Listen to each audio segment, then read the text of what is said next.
Giving you local sports coverage from 6 a.m. to 6 p.m. Monday through Friday. Sactown Sports. It's time. It is that time. Time for Stiles and Watkins. You can join the show by texting 916-339-1140. Find us on YouTube at Sactown Sports 1140. It's time for Alan Stiles and Chris Watkins. Yes. On a Monday, Stiles and Watkins, Sactown Sports, taking you up to 2 p.m. Simone behind the glass for us today as we get into Mike Brown. And right off the top, Chris, man, you were wrong. I was wrong. Nate was wrong. None of us had faith. None of us had faith that a deal would get done. And as the mics were cool enough for us and starting to cool off for the drive guys as well, Mike Brown inks a new deal. It has some incentives. With those incentives, if he hits those incentives, he will get to that $10 million mark. None of us thought it was possible to happen on a Friday. We thought we'd come here, Chris, and would still have the same conversation. What is he worth? What should he be paid? And we were incorrect. Vivek, the ownership group, the front office, Monty McNair, they realize what they have with Mike Brown. Mike Brown realizes what he has with the Sacramento Kings, and they get it done. Chris Watkins, how you doing? How's your weekend? It was good. Yeah, got some summer cleaning out of the way before it gets real hot. Cleaned up my garage over the weekend. So, wow. Yeah, feeling accomplished. Feeling accomplished on a Monday. And yeah, as much as we were definitely talking about Mike Brown last week, and as everyone knows, like the Kings season's over, so content's a little dry. I will gladly take the Mike Brown non-contract extension off of our content list to have it wrapped up. I am so glad. I'm going to disagree with you, but I get it. I'll take it. I get it. I could not deal with this thing moving forward. I'm glad. I've never been more happy to be wrong only a couple hours later. Yes. It felt great. It felt good. It felt like, it felt a little sobering, after all week saying like, this is a massive stain. This could potentially, be something that people look at moving forward as oh my God, the Kings doing this again. Hopefully season's not even over yet. We still got the finals heading up here. Hopefully by the time business is being done in July, this is all in the past. We don't even remember that there was any sort of fiasco or anything like that. So I'm glad that it got wrapped up. I'm glad, for all intents and purposes, Mike Brown got the money that everybody feels like he should have gotten. And, ultimately it's a good thing that we don't have to deal with this moving forward. And even though it's not,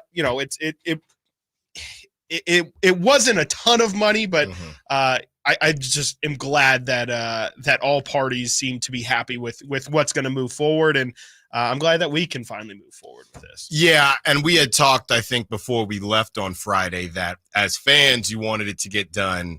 But sure, as hosts and the content creators out there, it was nice to have something. Sure. But they took care of business, and they do it with plenty of time before free agency and trades and all these things really kick off. So shouldn't really affect too much. And if you're Vivek, you basically sat there and said, look, we think that you need to do, and we don't know what the incentives are, of course, but we think if you do this, this, and this, you're worth $10 million. Right. So if you do it, you'll get $10 million. Right. And if you don't, you won't. Yeah. Right. And now the fingers start to point to Monty McNair, and you're up to the plate, buddy. Court, buddy. You are up to the plate. And speaking of up to the plate, I saw Frankie Cardicelli in our building, okay, wearing his Yankee shirt. He was so excited to come into work this morning. I heard he slept here. He just came straight from the game right to the building just to show everyone that his Yankees took care of business. It was so embarrassing. We have sound that we'll play a little bit later that makes it sound like you're in New York. Okay, the sound was so loud off that Soto homer of Camilo Doval.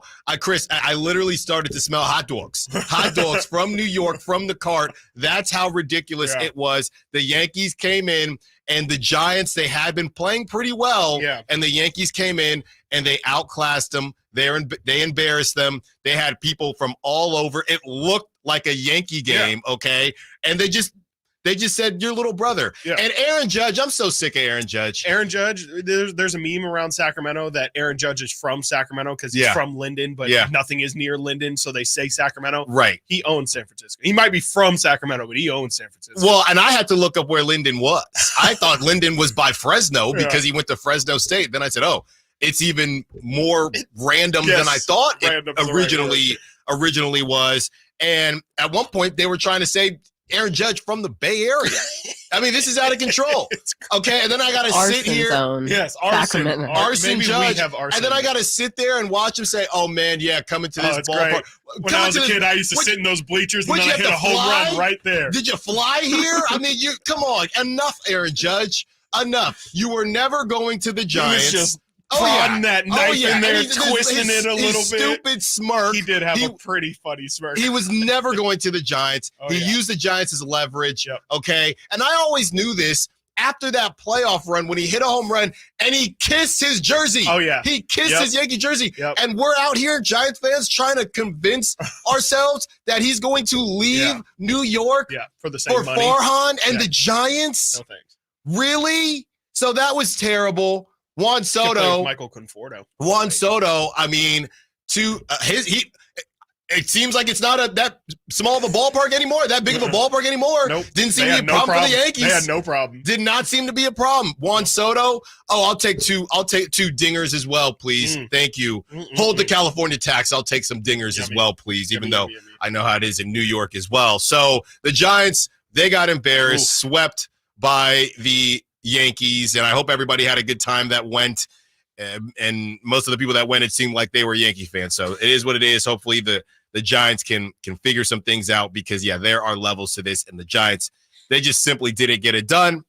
Got to get into the NBA and the finals that are around the corner. Okay, what would a ring do for really some of the main players? What does a ring do for Kyrie? What does 2 rings do for Kyrie now, right? Who you putting him over? What does a ring do for Luka? And that face of the league conversation. I saw, who was it, Cameron was rocking a Luka jersey. I mean, this Luka mania is really happening. What happens if the Celtics win? What if Jason Tatum finally gets that ring? Some people are saying Jason Tatum is not a top 5 player in the league. I don't really think that is that crazy of a statement. I don't think he is either. Okay, so what would a ring do for Jaylen Brown, Jason Tatum, that Celtics organization? We'll break all that down. Then, of course, 12 o'clock, CBS.com is who we get our mock draft from today. And Chris will give some hints on who that player is. Yeah, Chris. And then last but not least, we have some Caitlin Clark towards the end of the show. What were your initial thoughts on the shove heard around the world? Well, yeah, when I was watching the game, it was pretty random, actually. It was, it kind of came out of nowhere. And I mean, it was what it was. I think everybody has seen it at this point. I think it was a play that was unnecessary, uncalled for. Did she like 2-hand shove Caitlin Clark? Is it something I've never seen on the basketball floor before? Absolutely not. To me, it's easy. Like that's a flagrant. It's move on.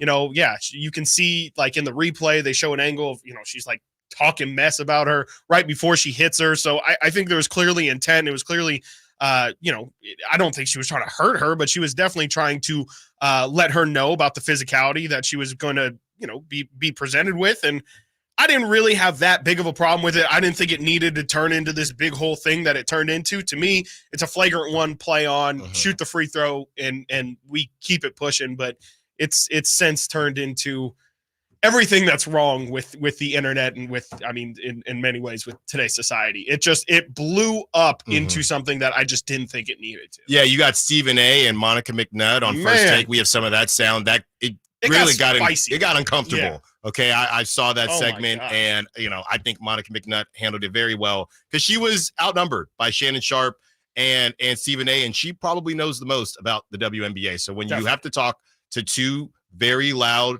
dudes about a women's game that better, Monica was not put in, I guess, the best position to succeed. and she still gave it to Stephen A. Smith. So we have some of that sound for you as well. And Chris's boy Yeah, I was like, gets come the on bag. now. Come on now. Let's not Justin bury the Jefferson lead. Let's not bury grittying the lead. all the way to the bank. Can we get a Chris Watkins gritty today? Can we get that on camera? Nope. Can we get a Chris Watkins Absolutely gritty? not. I'll let you lay out what Justin Jefferson got going on. Yeah, I try to tell everyone, man. Everyone was trying to, Justin Jefferson. Oh, did you see that they almost traded him on draft night? No, they didn't. No, that was never going to happen. Vikings paid Justin Jefferson more than Nick Bosa, just barely. It was clearly intentional, the amount of money that they gave Justin Jefferson. $88.7 million guaranteed, where Nick Bosa got $88 million guaranteed. He also makes $140 million on the face value of the contract. It's exactly what they needed to do. I mean, this is just taking care of business. You get a rookie quarterback in there. You need the best player in the NFL, right, who's not a quarterback, and that's Justin Jefferson. This really is a no-brainer. I'm glad that the Vikings will have him moving forward. So I think this is just a slam dunk. I mean, it was not a matter of if, it was just a matter of when and how much. And I'm glad they got it done, man. It was a little sketchy. It got a little dicey when, when Kirk leaves. I think that kind of opens the obvious door for Justin Jefferson to maybe say, hey, I don't know what this future holds. And I'm glad that he's locked down in Minnesota and really just reestablished the market. I know people are saying, CeeDee Lamb is over here with his Birdman hand rub, looking at the Justin Jefferson contract. I don't think so. I think that this is kind of rarefied air here, where you're going to see the elite pass rushers, Bosa, in the elite receivers. And I'm not saying CeeD's not elite. I like CD now. I just don't know if he's going to eclipse what Justin Jefferson. No. But at least he's probably going to make more. Right. When you raise the ceiling, now even if CD doesn't get the ceiling, he'll Rising still tide be lifts all boats. Exactly. He'll still be kind of close to it, or it still raises probably what he was going. Does that mean Brandon Ayuk is rubbing his hands too? No. I mean, he's been rubbing his hands, and nobody's putting anything in his hands. Dry. Yeah, he needs some aloe vera. He needs some lotion at this point. He's been rubbing his hands for a minute now. All right, coming up next, we get into the details of Mike Brown's contract. We open up the phone lines. What do you think about the deal? Was it well-deserved? Did he deserve more? And how do you feel about your Kings moving forward? 916-339-1140, opening up the phone lines for the first time this week. By the way, it's my little sister's birthday. I got to call her during the break. Stiles and Watkins, Sactown Sports. The Sacramento Kings play here. He's got the triple. Sacramento takes the lead. Get your Kings fix all season long right here on your home of the Sacramento Kings, Sactown Sports and SactownSports.com. Febreze. So my home is also my office. And before I can focus, every room's gotta be clean. That means tidying up and spraying my Febreze Air Mist. Ooh, that's fresh. Febreze Air Mist scents are all high quality. They fight any weird funk, and they give my air an instant boost of freshness. So not only does my home smell good, I feel good too. After I Febreze, it's time to start my day. Breathe happy, Febreze. La la la la la. Thanks for calling Discover. This is Gabby. Hey, Gabby. It's Jennifer Coolidge. Hi. I'm so glad I reached you at 2 a.m. Oh, of course. Anyone with a Discover card can call and talk to a real person 24/7. Now, how can I help? Yeah, I used my Discover card to buy these yellow pleather pajamas, and I'm just not sure I'm pulling them off. 24/7 U.S.-based customer service. It pays to Discover. Limitations apply. Learn more at discover.com/credit card.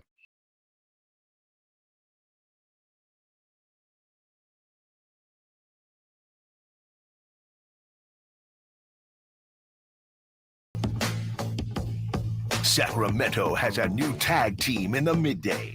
It's Stiles and Watkins on Sactown Sports.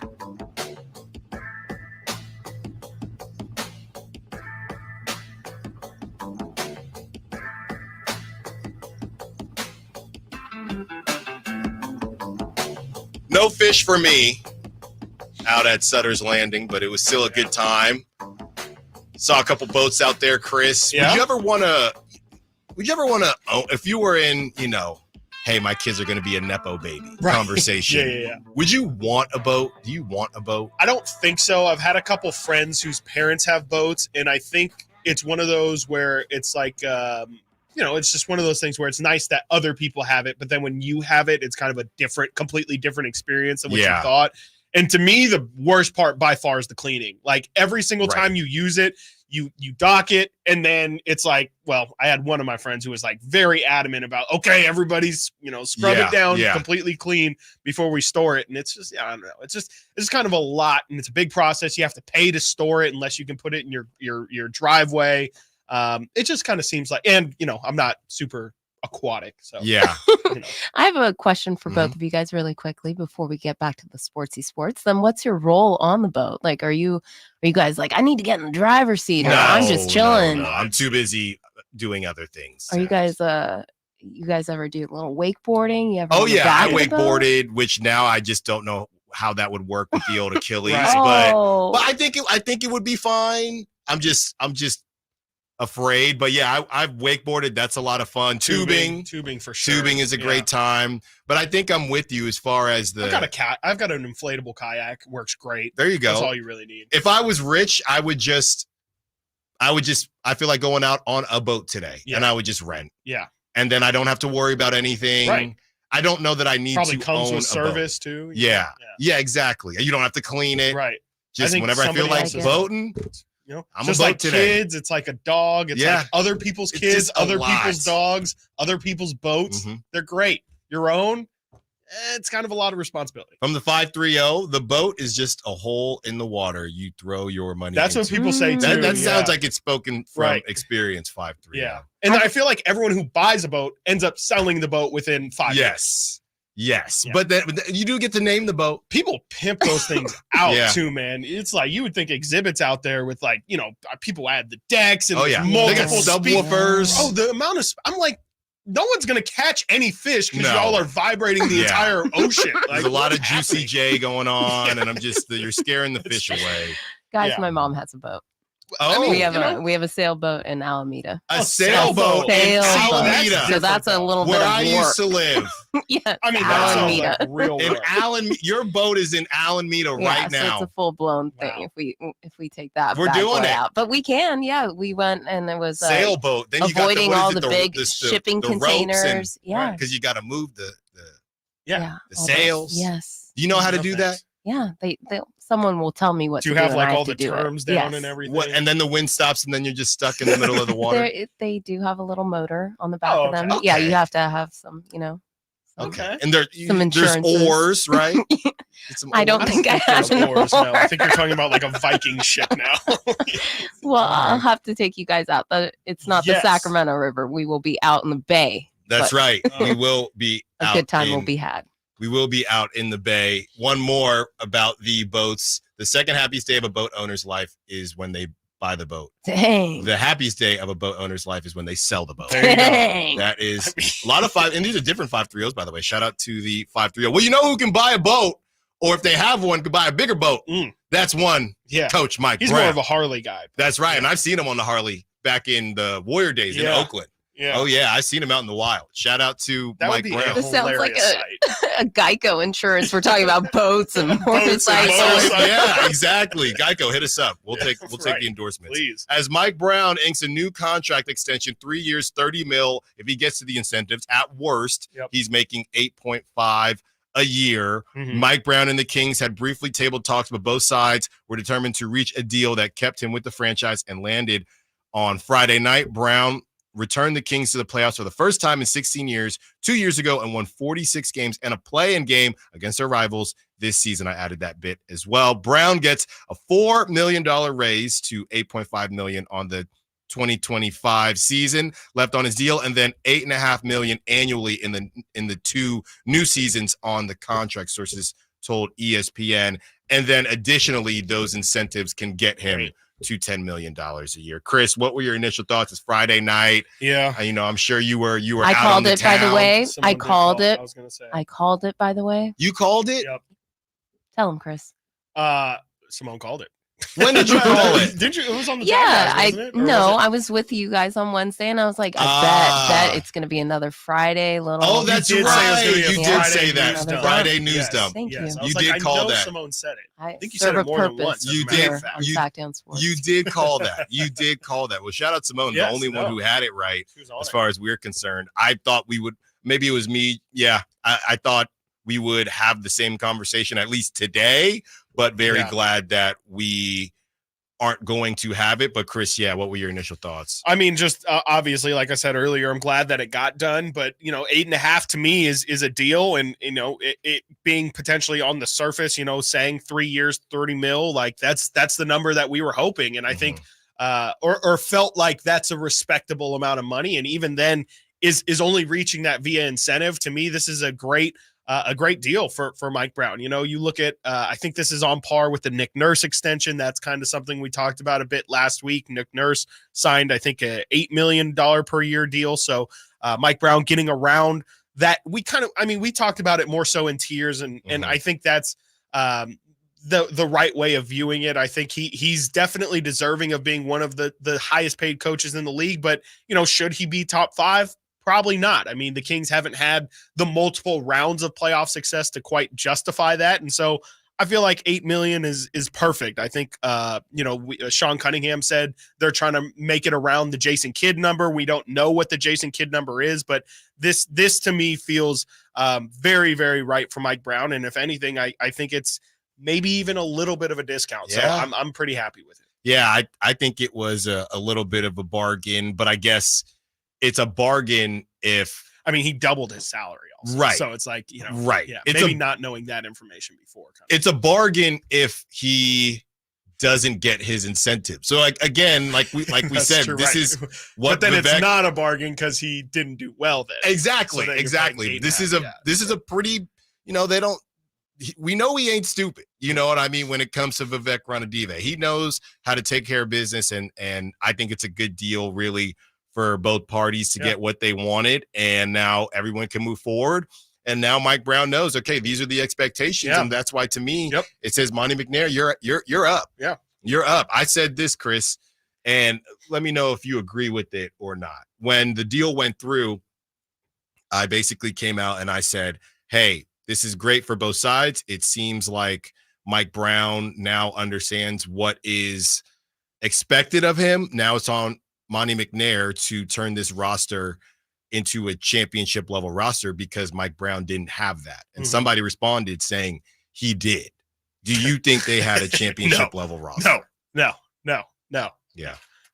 I didn't think it was that crazy of a statement. No, it's not at all. I definitely think so. I completely agree. I think now the timeline, if it wasn't directly laid out before, we're not going to go through what we just went through again with Mike Brown. By the end of this 3 years, we're going to have a very definite answer on whether or not he's going to continue or not, because we know exactly how long they're kind of viewing this length of window here. I think, it's on Monty to now, you're paying the coach. You have the timeline laid out. You better allow him to succeed in those 3 years. You can't run back the same roster. You have to continue to improve the roster and build him out. And if he doesn't maximize the pieces that you give him, that's when we can then open the conversation for somebody else. But until we feel like Monty McNair has given this team enough to, without having to talk about it for 10 minutes and explain why we think the Kings are until we just know, no, these guys absolutely have the talent to make it to a certain round. I think it's going to be on Monty now. I definitely think that this is now a situation where Monty's got to come in and he's got to give Mike Brown the pieces that he needs to succeed and to make this contract look like an even bigger discount. You would love if Mike Brown ends up getting the full $10 million a year, because that means you accomplished everything that you meant to and set out to accomplish. So I completely agree with you. I think it's on Monty McNair now to put together a competing roster. I guess it doesn't even have to be a championship roster. You can maybe hope that your coach can elevate it to a championship roster, but you have to get this thing just a little bit elevated, man. You have to get just a little bit more usable talent there. Can we get 7, 8 guys that we feel confident in a rotation. To me, that makes you a championship roster. If you have a good amount of guys that you can go to and feel confident that those guys aren't going to lose you minutes. Coming up next, we continue the conversation on Monty McNair. Also, what do the Kings want to do with pick 13? Stiles and Watkins, Sactown Sports. On the move? Got somewhere to be? Take Sacramento Kings basketball with you. The Sactown Sports app will let you stay connected to your passion. Never miss a moment of Sacramento Kings basketball with the Sactown Sports app.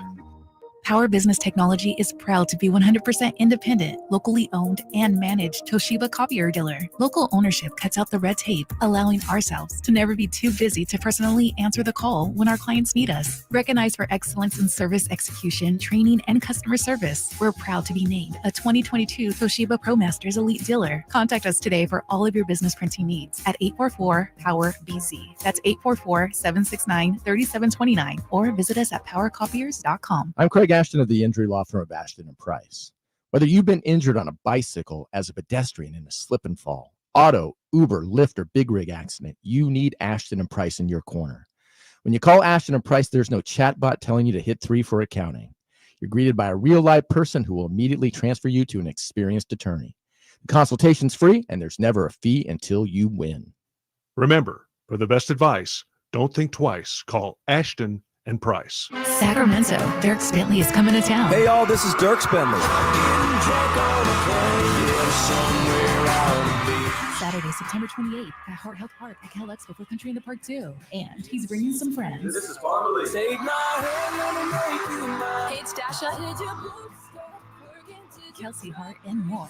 Saturday, September 28th at Heart Health Park at Cal Expo. Get your tickets before they sell out at CITPFest.com. Brought to you by Coors Light. Keep your family cool and comfortable this summer with Bell Brothers' best summer ever financing event. When you replace your AC system, we're offering 0 payments, 0 interest for 6 months on approved credit, then low fixed rate thereafter. That's right, 0 payments, 0 interest for 6 months on any new AC system. It's an incredible offer on an incredible new AC system, but only for a limited time. This offer is also available on any plumbing, water heater, or insulation projects over $1,000. So call Bell Brothers now. Your family will thank you, because they'll be cool and comfortable. But you have to hurry. Our offer for 0 payment, 0 interest for 6 months, then low fixed rate thereafter ends soon. Estimates and second opinions are free. So call now to keep your family cool and comfortable during Bell Brothers' best summer ever event. Our number is 916-444-1234, or find us online at theNoSurpriseGuys.com. That's theNoSurpriseGuys.com. The No Surprise Guys, Bell Brothers. Hello, Sacramento. I'm Emran Pilati, owner of True Sports Cards and Collectible Store here in Rockland, California, and the host of the True Sports Cards Show that airs right here on Sactown Sports 1140 every Saturday from 10 to 11 a.m., where we discuss the latest trends, hottest products, and deliver exclusive interviews with other industry leaders. And don't forget to visit our shop, True Sports Cards, at 6661 Stanford Ranch Road in Rockland, and see what we have for all your sports card and memorabilia needs.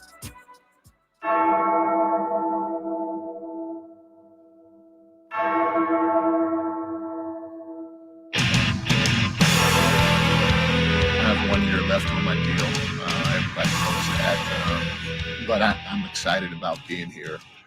I'm excited about our future. And so I'm going to go into this summer trying to figure out how we can be better next year. And then next year trying to attack it because, again, we're disappointed we're not playing and we feel like we left some things on the table. Live and local, it's Stiles and Watkins. Watch the show on youtube.com/Sactown Sports 1140. Or listen on the Sactown Sports app.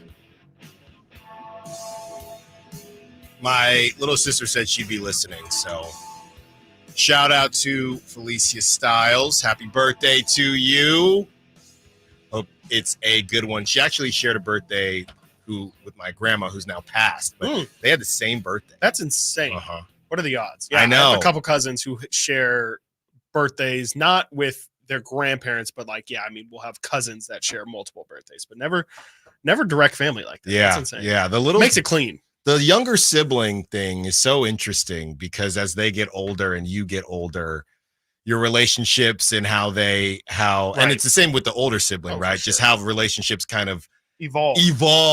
right? Yeah, as everyone gets older. But yeah, very proud of everything that you've done so far. If you're listening, if not, hey, you'll never get a shout out like this again. So A Gemini. that's right, There we Gemini. go. So that one is on you. Yeah, Chris, before we get back into this Monty McNair, Mike Brown stuff, yeah, this Caitlin Clark situation, I'm starting to think this might be the most polarizing sports story. Chris, I'm going to say, I'm thinking Kaepernick. I'm thinking the most polarizing story off the top of my head, right? Someone can correct me if I'm wrong. But as far as how many people that don't actually care about sports are chiming in on this thing, it's insane. So Pat McAfee on his show, and we won't play the audio. No, we will not. Pat McAfee in an attempt to what was he trying to do, Alan? What was his attempt? He was attempting to I think what he was attempting to do was speak about Caitlin Clark the way haters speak about Caitlin Clark. Okay, with the same, literally, Yes, literally. Yes. So he calls, match that energy. He calls. He says people are saying a lot of things about Caitlin Clark and the whole class. No, it's not about the whole class. It's about one white B, and he calls her a B. He says one white B, and basically he's defending people that like her, and how some people are saying, well, it's because she's attractive and white, and no, we just like her because she plays basketball.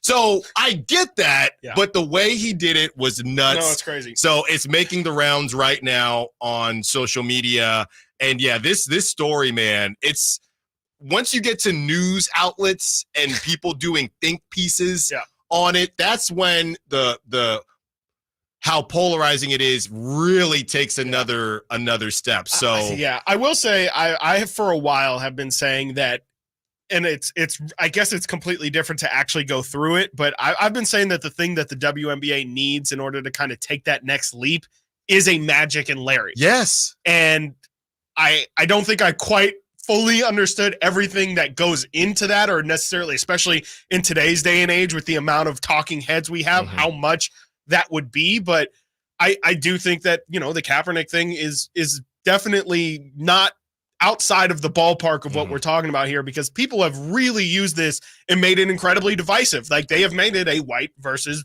black thing. And it's, and of course everyone will say any publicity is good publicity, but man, I just think that this is it's just reaching levels that I just don't think is necessary for what we're seeing. I mean, I think that it's a people that are, and I think it happens all the time, but I think people are using this as a point to further elaborate on things that they just believe in as people. And I just don't think that this is necessarily, I don't want to say it's not that deep, but to me, it doesn't feel that deep. And I think people are, I'm not saying that there isn't vitriol within the league towards Caitlin, but I just don't know if it really is as big or as deep of a conversation as everyone's making it. And I really struggle because I didn't even think I was going to say this on air, but I really do struggle with this whole Dave Portnoy Barstool thing, because there are, they're so big now. They employ a lot of people, and they employ, Pat Bev. They have plenty of black employees and things like that. We get all that, but I just can't look past the fact that Dave Portnoy, I don't know that he's ever said a positive thing about a black woman. As soon as it's time to get on Angel Reese, because Angel Reese, I guess, celebrated what Kennedy Carter did, jealousy. Angel Reese, the Dave Portnoy challenge. Say something good about a black woman. You'll never see it. No. And I really struggle with it, because I got friends that, I only listen to part of my take. I'm like, it's just tough for me. I don't judge you, right? I know they're entertaining shows. That's why they do so well. Yeah. But when the leader is so blatant about how he feels and the words that he uses for certain people, and only certain people, it's hard for me to overlook. It's hard for me to overlook, man. And I didn't even think we were going to go here, but and maybe I'm in my feelings a little bit with my little sister's birthday, and now I got my own daughter, but it's just the way that he talks about, it's just, it's ridiculous. No, I mean, yeah, it's there's definitely something to it, and it's not just him. There's a lot of other people Definitely. as well in media and that have large platforms. I mean, even the Monica McNutt sound that we're not going to play, but I'm not sure if we're going to play this specific one, but yeah, there's tons of media members that haven't talked about the WNBA in years or at all, and are now using this as a platform to get their points across. And it's just in a weird way, it's taking away from the actual sport itself. Like, you would kind of ask me before the season started, like, what happens if Caitlin doesn't take off the way that we all thought she would? And I think I said, that would actually, in a weird way, maybe be good, because it shines a light on how good the talent is in the league and how it isn't just Caitlin. There is a lot of really, really talented basketball players in the league. And instead of that being the focus, it feels like it has turned into other things. And so instead of people talking about, how good the Liberty are, who just absolutely waxed the FIFA yesterday, instead we're here talking about race issues in America. Yeah, right. And look, I will say this, the Kennedy Carter shove, it was unnecessary. And I know there was an elbow beforehand. Somebody said that Caitlin actually elbowed her beforehand. Wouldn't surprise me. Did not get caught. They're chirping. They're going back and forth. I don't think it's that play specifically. I think it's a compilation of these plays. All the physicality. This one has been the first one that just wasn't even hidden as a basketball play. But I think it's just, okay, all these things are starting to stack up. This is kind of the WNBA, and we talk about it hustling backwards. This is kind of your golden goose, right? I do think there's a level of welcome to the league, but chill out a little bit. Sure. Just chill out a little bit, because you're doing a little bit too much. And again, you have to understand what's happening in the moment and put your feelings to the side, because then Kennedy Carter said, "Oh, I don't want to talk. I'm not taking any Caitlin Clark questions." Then hops on, was it Threads? Yeah. Shout out Threads. I didn't know. Talk about bag fumbling. And that was supposed to be something. And then it just didn't happen. And she said, well, what does Caitlin Clark bring to the table besides threes? Right. Which is, okay, well, if you're not going to talk about it, then don't talk about it. Or, now you hop up, and she probably deleted it at this point. Angel Reese also didn't speak post-game. She got fined. Yes, she got fined for it as well. But I think there's a level that's good for the league. Oh, yeah. I think some of this stuff is good for the league. Absolutely. It's just, it takes you to a place that you don't necessarily want to go. Right. But that's just America, I guess. Absolutely. No. And I think I do think in the long run, it's going to get more eyeballs on the league for sure. But yeah, it's just a matter of what you would want there to be eyeballs on it for. I think the W has tried to make it, hey, we're just here for basketball. Like, we know that sometimes the NBA, it could be very political, whether it be, the names on the back, or, they had the whole China fiasco as well. Like, we know that the league can get a little political. We're just here for ball. If you just like basketball, if you like fundamentals, if you like all that stuff, come to the WNBA. Well, now everybody's here and everyone's turning it into politics. And so I think it's definitely helping the league get bigger. But at the same time, I think that everything that everyone hates about all the others, even not just basketball, but other sports have done it as well. I think all that is starting to creep into this conversation. And I think it all leads. I mean, it's an election year. I just think it's just kind of tensions the American, are high. Yeah, it's right just now. kind of the American culture. Did you see Nike after the Mavs won? Yes. So Nike, who obviously has a bunch of tons of them. They WNBA They just released the Sabrina 2s. Yes. They just announced Asia Wilson's getting her own signature shoe. Right. So after the game ended, Nike says, "Oh darn, no basketball for a week." Yeah. And they got the quote tweets started going crazy, and Nike deleted the tweet. They sure did. And Under Armour said, I think they tweeted out, just glad there is basketball no Celtics. Glad we can still watch basketball or something. So there's, of course, media brand beef as well. Yes, and then Nike says, "Okay, well now we have to delete this and do the right thing." Interesting conversation. We will get the first take sound later in the show, but let's get back to Monty McNair and the Kings and what they're going to do with number 13 when we return and we open up the phone lines 916-339-1140.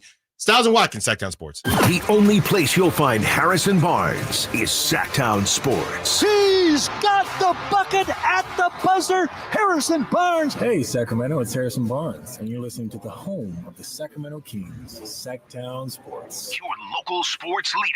I didn't ask to be thrown in the streets with nowhere to go. I didn't think I'd survive.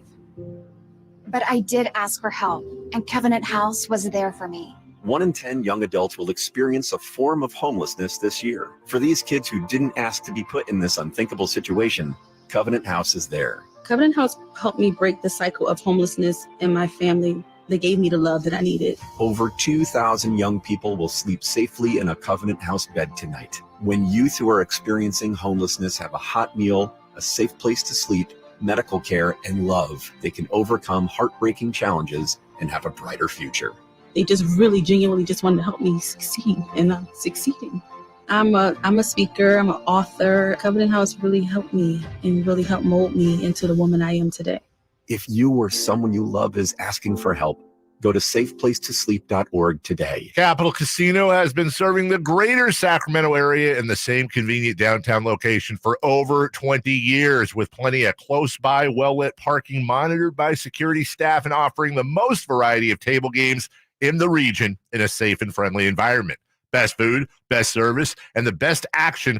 That's Capital Casino. For more information on tournaments and gaming, check out their website at capital-casino.com. And please remember to gamble responsibly. 1-800-GAMBLER. At the Good Feet store, we take pain very seriously. Whether in the foot, knee, hip, or back, Good Feet makes over 300 styles, flexibilities, and sizes of pain-relieving arch supports. With 26 bones, 30 joints, and over 100 muscles, tendons, and ligaments in each foot, a lot can go painfully wrong. So there's a trained arch support specialist at each Good Feet store to give you a precision fit. Come in for a free fitting and test walk. No appointment necessary. Good Feet arch supports are HSA, FSA eligible. The Good Feet store in Sacramento, Roseville, Vacaville. Online at goodfeet.com. Eric was way behind on his taxes. I owed a lot of money to the IRS, almost $15,000. I tried to make payments. The IRS wasn't satisfied with Eric's efforts, so they came after him full force. They're coming to put a lien and a hold on all my income, my home, my car. I was just overwhelmed at what to do. Then Eric called Optima Tax Relief. When Optima Tax got involved, the calls would stop, the threats would stop. It was easy like 1, 2, 3. Optima Tax Relief is A+ rated by the Better Business Bureau, and their team of expert tax professionals took care of Eric's problem. I owe $15,000, and now my debt is clean. I don't owe anything. Take Eric's advice. If you have a tax problem, you need to call Optima Tax now. Call Optima Tax Relief for a free consultation. Call 800-343-6460. 800-343-6460. 800-343-6460. Optima Tax Relief. Some restrictions apply. For complete details, please visit OptimaTaxRelief.com.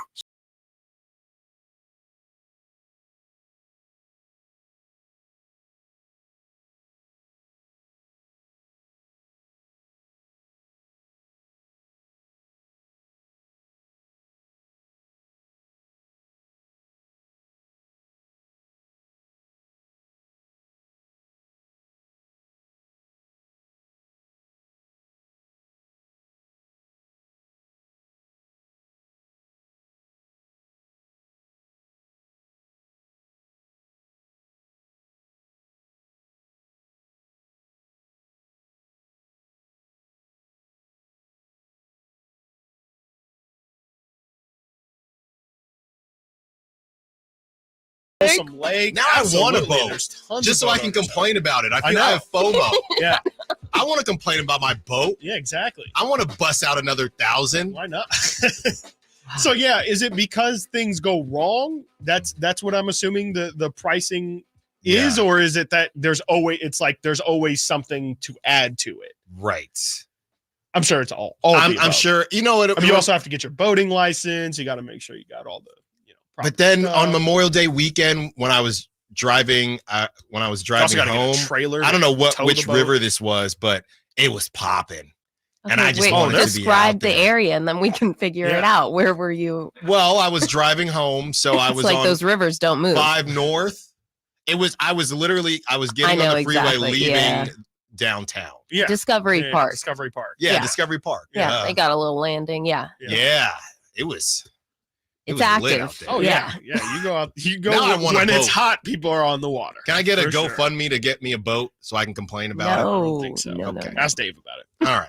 Fair enough. Well, hopefully there doesn't have to be a GoFundMe for the Kings if they get this pick wrong, as Luka is in the finals. And now, Chris, from friend of the station, Evan Sittery, he is saying that the Kings are looking to shop the number 13 overall pick with future draft capital to aggressively hunt a win now piece. Harrison Barnes and Kevin Huerter are two players who will likely be dangled in trade talks over the next month. Oh, they've been dangled. They've been dangling for a while there, Evan. Sacramento wants to seriously compete within the midst of De'Aaron Fox and Domantas Sabonis' prime years. And I mean that, and we had somebody Mike Brown's contract too. And now Mike Brown's contract. It all lines up. And we had somebody say on the text line that this station is obsessed with Kyle Kuzma.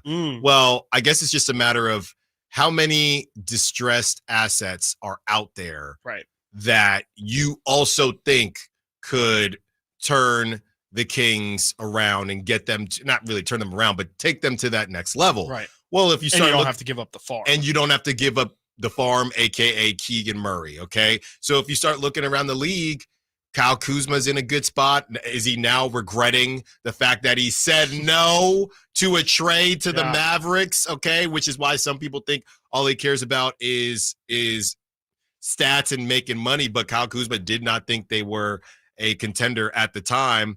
We've talked a lot about Brandon Ingram because that's, again, another piece. So I would challenge this to the listeners out there. Is there a name that you've seen that nobody is talking about? Are there any names that we are overlooking?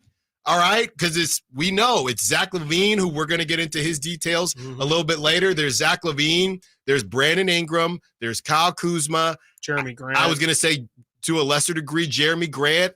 Is there anybody else? Because look, we understand that we've been talking about the same guys, because that's who's available. Yeah. Is there another name that we're missing out on? Not that I can think of. Not that's, again, it takes two to tango. Like, it has to be somebody where their team is willing to, I mean, especially if we're talking about not giving up a ton for this player, you got to think of a situation where, the team is looking to go a different direction as well. And I think that's, like Lauri Markkanen, I think is maybe a name that we can throw in there, but all the reports that we've seen from Utah is they want to get better, and trading Lauri Markkanen is not going to make them better. Whitey Gleason thinks Utah's not that far. Exactly. And I'm sure they think the same thing. I mean, so I feel like Utah's not really in a position to get rid of their guys. Memphis ain't trying to get rid. Like, Andrew Wiggins is maybe a name. I'm sorry, I'm just looking at the standings. Andrew Wiggins is maybe a name, but we talked about him last week. How big of an upgrade actually is that? And with how the Warriors are valuing Wiggins these days, they might think that, it's not going to be Keegan, but they might say, oh, give us the 13th pick and maybe a protected for, I don't know. They just are a little bit too high on Andrew Wiggins stock right now. There's Keldon Johnson, but I think there's a lot of names, but there's not a lot of guys who I think fit. We're looking for forwards. We're looking for guys with length. We're looking for guys with defensive upside, and that makes things smaller. Like, of course, we can just come up with names of guys that might make this team a little more interesting, but if we're talking about specific roles and things that we need accomplished, that list gets tighter and tighter. And I think that's why, there's 5 to 6 names that really kind of stay in circulation. Eric Stoneburner on the Sack Chat is saying DeJounte Murray is a name. That kind of complicates things, though. Like, another guard. I like DeJounte Murray a lot. I think DeJounte and De'Aaron is probably the best defensive backcourt in the NBA. But there's still a lot of problems with that. I mean, is DeJounte how good is DeJounte Murray making this team? I would think a second round team. I kind of have a tough time. Conference finalist, I have a tough time seeing that. Well, I definitely don't think that's a championship roster. I'm also trying to figure out DeJounte. I don't know if you keep Malik, what is happening there? Right. Because if you get DeJounte and you keep Malik, I think Malik is still a 6 man. Right. Yeah. That I just don't see. I don't think DeJounte's long, but I don't know if he's long enough to play the 3. No, he can play the 1 or 2, and he can't play the 3. Yeah, I mean, that definitely complicates things. Malik can still come off the bench and be the guy that he's been, but DeJounte is going to play 30 minutes every night. Plus, he's playing 30 plus minutes every night, guaranteed. So that takes away a lot of Malik's minutes, 100%. Now, if you lose Malik, that's maybe a different conversation. Yes. If you lose Malik, I will definitely have the DeJounte Murray conversation. Absolutely. But that'll come in time. I think, and even then, I still feel like at the end of the day, if this team wants to be in contending conversation, I just think you need threes, man. I mean, look at the finals right now. You have Luka, you've got Kyrie. I'm sorry, you've got Luka, you've got Tatum, you've got Brown. I think those are the kind of guys that you need. You get Anthony Edwards is a bit of more of a forward body. Is definitely a guard, but has the physicality to play the forward spot. I just think forwards have always been the trump card, I guess, in basketball, where if you have a guy who has the size of a big man but the skills of a guard, I mean, that's ideal. I mean, obviously guards have their limitations with their size. Big men have their limitations with their skills. I think obviously if you can find a position of somebody in the middle who fills all of those things perfectly, that's what the Kings desperately need. That's what makes the dull Swiss Army knife, as you called him, of Harrison Barnes a little frustrating, is that you just feel like if the Kings could upgrade at that spot, get more out of that position, that could be just enough to rise this thing over to where we want it to go. Yeah, when I look at the Kings roster right now, it's just incomplete. Yeah. It's just not good enough. We're getting this, Chris, from the Sac Chat and also the text line. The text line, I'll read the text line. Malik Monk is the most available asset on the market. Kings need to focus on locking Monk in unless they already moved on from Monk, and we don't know about that. Well, the problem, I think, 916 is, and somebody else is asking, hey, is there any movement? We're not going to hear anything until free agency actually starts, okay? And if you were listening on Friday, we had Nate. Was that Friday? Thursday or Friday? We had Nate kind of break down Malik Monk. Oh, yeah. And it wasn't, take this for whatever you want, a grain of salt. We had Nate, who was at a memorabilia signing, and Malik Monk was there. And Nate was kind of reading the body language of Malik Monk, but there are not going to be any actual updates for anybody until free agency actually starts. Right. Now, one thing as we kind of re-rack the situation is that Malik Monk, the couple options that stand for Malik Monk is a straight up 4-year deal at what, Chris, around $17 million a year. Yeah, just under. And this option came up maybe a couple weeks ago, where Malik could do essentially a 2-year deal, opt out, and then the Kings could really cash him out. But as a lot of people feel, hey, we need to, you need to get your money when you can. And Malik would basically be gambling on himself again. And with Malik's history, I don't know that he would do that. So we're just kind of going to focus on that 4 for 78.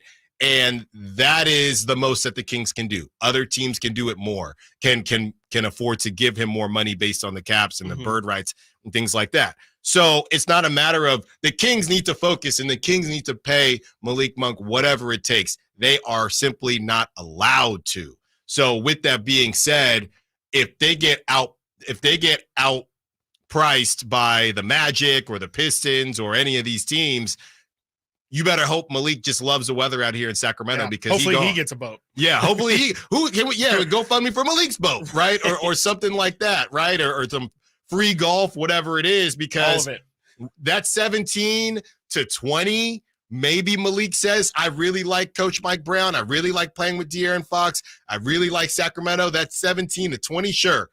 That's 17 to 23.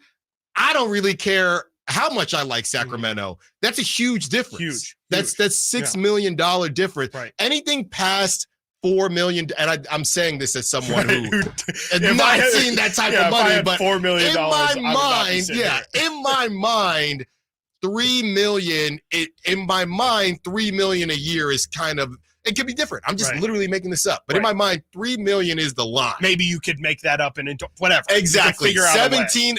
If he's getting 20 from the Magic, 20 from the Pistons, and the Kings got 17, we got a shot. Yeah. You start getting past that, 21 million, 22 million. Right. I don't know what to tell you. I think it just becomes human nature at that point, to where you're like, these are just a lot lot of dollars that we're just Yes. leaving on the table here for my good feelings. And, I think it's definitely just kind of exactly what you laid out, where it's all on Malik. It's going to be his decision. There's not really much anybody from the King side can do that can make him feel better about the Sacramento thing. I just think, at the end of the day, it's really going to be about him trying to prioritize what's best for him. And, there's definitely a lot working for him here in Sacramento, but De'Aaron laid it out with the go get your money, man. Like this opportunity might not come up again. And he's already had to struggle for years trying to get his name reestablished in this league to get to this point. Why double down on the risk and push it 2 years to hope that the Kings are true to their word? I mean, there's a lot that makes sense for Malik to leave as well. Not to mention the fact that Orlando is arguably a closer to winning situation because they are in the East and because they do have young stars that are leading them, and the Eastern Conference is kind of getting a little bit older and getting more depleted. The Bucks got about 2 more years left. We don't know what's happening in Cleveland. 76ers have to redo their whole roster. Yeah. There's a lot of questions that are happening in the East, and Malik, not to mention, also gets the second scorer role, we would think, in Orlando. So there's a lot that's working against Sacramento as well, but you just got to hold out hope. I mean, that's all we can do for this month is just is hope that Malik Monk likes Sacramento enough to make it make sense. Because if he wants to stay here, like you said, he can work out to make the money work. It's just it's going to take 2 to tango on that. He's going to have to ultimately decide that Sacramento is the place that he wants to stay more than anything else. And if that's what's driving his decision, then we have a really good shot at keeping him. But if he's going to factor in a whole lot of other things, which he probably will, then their chances definitely go down pretty significant. Go get D'Lo, Orlando. Yeah, go get D'Angelo Russell. Clay. They're wonderful. Exactly. 916-339-1140. Steven, we see you. We will get to you on the other side, continuing the conversation. What will the Kings do with the 13th pick? We have a player that you may or may not be interested in, and what would a ring do for all the players left in the playoffs? Stiles and Watkins, Sactown Sports. Malik Monk plays here. Started left, goes right, steps back, launches the 3. Nothing but net. Oh, that was just filthy. Oh, my, that was sweet. Sactown Sports is your proud home of the Sacramento Kings. Drivers who switch and save with Progressive could save hundreds, which could be life-changing. I mean, you could put that money towards concert tickets for your daughter to see that singer who sings about painful breakups. And one song will inspire your little beauty to break up with that beast she's dating, Brian. Instead, she'll date someone who's nice and worthy of her love, not someone who addresses you and your spouse as bro. And it's all because you could save money switching at Progressive.com. Progressive Casualty Insurance Company and affiliates, not available in all states. Hey everyone, it's Ted from Consumer Cellular, the guy in the orange sweater, and this is your wake-up call. If you're paying too much for wireless service, you don't have to keep having that nightmare. Consumer Cellular has the same fast, reliable coverage as the leading carriers for up to half the cost. So why keep spending more than you have to? Seriously, wake up! And call 1-888-FREEDOM or visit consumercellular.com. Savings based on cost of Consumer Cellular single line 1, 5, and 10 gig data plans with unlimited talk and text compared to lowest cost single line postpaid unlimited talk, text, and data plans offered by T-Mobile and Verizon January 2024. My good friends, Dr. Jack Friedlander and Dr. Pash in Roseville and in San Francisco are offering not only confidence, not only security, but also the ability, if you ain't insecure, to go from the roster to the all-star team. You know what I'm saying? I'm talking about UpsizeMatters.com. Time after time, vote after vote, circumference, or as we call it, girth, is consistently ranked as the most important attribute. And Dr. Jack and Dr. Pash can give you a free consultation. The procedure can be done on the same day as your consultation with immediate results. It's non-surgical. It's virtually pain-free, safe, effective, long-lasting, semi-permanent, and doctor-performed. For more information, go to UpsizeMatters.com. Go to UpsizeMatters.com. Make that change. Make the all-star team. Get your girth on. Father's Day at Hagen Oaks is sure to bring a smile to the man in your life. From shoes to shirts, from golf balls to golf bags, and from drivers to divot repair tools, Hagen Oaks has all this and so much more, including gift certificates for the father who has it all. Let Hagen Oaks Golf Super Shop be your one-stop for all your Father's Day needs. You'll even find the wildly popular Golf and Guitars concert tickets on sale. It's the Hagen Oaks Golf Super Shop, Fulton Avenue at Cap City Freeway, or HagenOaks.com. At Ashton & Price, over the last 25 years, we've won just about every injury case you can think of. Slip and fall, falling merchandise, fell through rotted decking, we won those. Dangerous stairs, falls into holes, dog bites, won them. Injured while pedestrian or on a bicycle, auto, motorcycle, big rig, company vehicle, Uber, or Lyft accident, we've won them all. And the best news is there's no fee until you win. So no matter how you got injured, remember, for the best advice, don't think twice. Call Ashton and Price. Sponsored by Xfinity. Enjoy the entertainment you love with the Xfinity Stream app. Turn any screen into a TV and take the entertainment you love wherever you go. Xfinity, we connect you to more of what you love. From the Power Business Technology Toshiba Studios. Your home for Kings basketball for over 25 seasons. No look, Bibby to Weber, down the lane, flying jam. There's your play of the night right there. It's inside is Sabonis, a two-hand rip, a brilliant pass from De'Aaron Fox. KHTKAM Sacramento, KYMX HD2 Sacramento. Sactown Sports.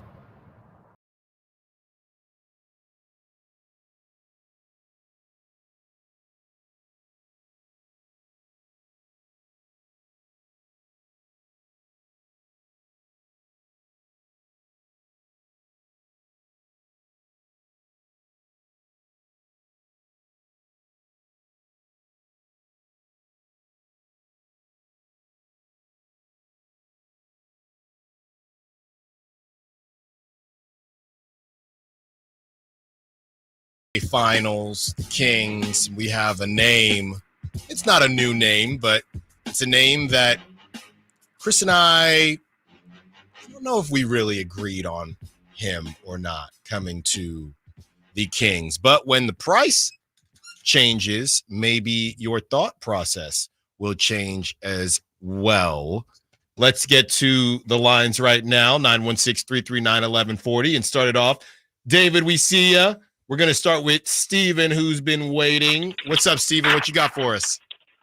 Good morning. Man, that rejoiner, man, it makes me think of Rami every time. And I know, Simone, I know you got me on that one. Makes me think of Rami every time. She's answering another phone, but she's nodding her head yes. Yes, absolutely. Thank you. But how attractive do you guys feel like Sacramento is as far as being a destination? Now that Mike Brown is down, which I'm super happy that it happened. Finally, the man got what he freaking deserved. Hard work pays off. The resurgence of his career is now officially like the stamp of approval. You know what I'm saying? Like he's, Mike Brown is like, he's had that track record of being like a good coach. But I think at this point in time, doing the work that he's done here in Sacramento, dude, I think that puts him back into a higher echelon. Again, that is my opinion. But now that he's signed, now that there is some sort of stability here as far as that's concerned, let's leave the Malik situation out of it. Do you think that Sacramento was finally an attractive destination to somebody? Granted, that could be that's definitely opinion based, and that does, that's going to change from player to player. But I mean, Zach LaVine definitely had interest, because he did sign that. I think he signed the tender, or he signed the offer sheet. I'm sorry. He did sign the offer sheet, but the Bulls matched it. Right. And so we didn't get him. So, I mean, that's the kind of stuff that I'm talking about. Someone like Zach LaVine coming here, dude, with that kind of, he may not be what he used to be, but at the same time, man, it's still Zach LaVine. Everyone wants him. So, are we attractive enough? Do you guys feel that way in any way, shape, or form? Yeah, thanks for the call, Steven. We're going to get into, and Steven just paid off the tease for us because that is the player that we're going to get into his details as his price has dropped a little bit. So we will get into that in about 10 minutes. But to keep it more broad, as far as Sacramento being attractive, Chris, I've pulled up the teams, right? And just how the season ended as far as standings. honestly, the West is really confusing because it depends. Attractive to who? Mm-hmm. You know what I mean? I don't think the Kings are more. Let's say who they're not more attractive than. They're not more attractive than the Thunder. They're not more attractive than the Nuggets. They're not more attractive. Well, I think Steven's more wondering from a market perspective, not necessarily from the team, the as actual well. players. Yeah. I mean, I don't know. I mean, I don't know how much it's changed, right? If being out here now as somebody who's just from the Bay Area, I think that it should be viewed differently. Sure. But if you're I think not, that's if the you story don't of come Sacramento. out here, Exactly. there's no way for you to know that. 100%. You know, I think that I think that from a player perspective, the struggle is the Western Conference. That's why I think there's some Eastern Conference teams, to your point, with Malik and Orlando, that are going to beat out Sacramento because you would just rather be in the East and know that you're probably going to be in the playoffs. Yep. Whereas with the West, teams are only getting better. Yeah. You know, so I think that does make it a little scary, but we will get into more of the Zach LaVine talk, like I said, in about 10 minutes. I see you, Ashley, but let's get to David first, who is waiting on the line, 916-339-1140. What's up, David? You're on Stiles and Watkins. What you got for us? All right, appreciate the airwaves. Just a thought occurred to me about keeping Malik, which I would love to do, and a lot of people I think would love to do, and I think Vivek would love to do. I understand that there is a limit on the amount that Kings can offer him directly. That's less than some other teams might be able to. But is it like, how possible or likely is it that, let's say, Vivek has, we can offer him 17 officially, but let's say Vivek would pay him, 20 or 21 million a year. Could Vivek then invest in or sponsor or make a donation to maybe some local business, like, I don't know, a golf course or something local, which could then in turn sponsor Malik, and be like, and he could be sort of a face man for whatever that local business is. And then, as a way to entice him to stay. This sounds like an NIL deal, David. It sounds like an NIL deal. Yeah, no, thanks for the call and thanks for the thought, David. I mean, I don't know, how often do you think stuff like that happens? You got to be careful, right? This is Ozark. It's getting a little, Yeah, it's a little sketchy. Yeah. Does it happen? I don't know. I don't know. I don't think Vivek would have to get involved, though. Yeah, I just don't think that would even be enough. I can't imagine that Vivek would offer, whatever that sponsorship is, that would be enough money to make up for it. I mean, unless it's like, hey, randomly, Hagen Oaks is just randomly paying Malik Monk $10 million a year to be every his golf course endorser in Sacramento would have to come together. Yeah, there we and go. then maybe you could move a little bit. Yeah, but I don't think Vivek needs to be involved. Like we said, that's a little sketchy. Anyway. Yeah, and I also feel like, I mean, and I honestly, I didn't even think about it until we just kind of brought it up here. But I don't even know if really those kind of deals even happen. Like, when was the last time we saw any? There's classic commercials of Vlade and Peja, I think, selling cars at one of the dealerships. Like, I don't know how often really local deals are done anymore with how accessible these guys are via social. Like, you don't really get local deals like that anymore. Like the pizza guy. Everyone loves Doug Christie, the pizza funny? Guy, Isaiah Thomas, pizza guy. Maybe it's different by sport, but you definitely still have that.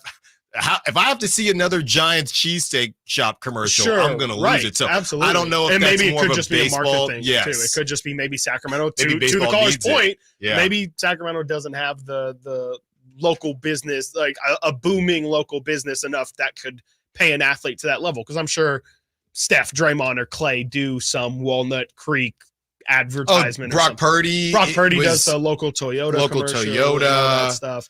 Yeah, it could just be a matter of, I just haven't seen one from a Sacramento King in years. I guess De'Aaron kind of has the Kaiser one. Yeah, De'Aaron has Kaiser. And I don't know if that's Sacramento specific. Trying to think of, I felt like I saw Domas on TV. I know he has First Five is like part of his deal, but that's a non-profit. So I'm not sure what necessarily goes into that.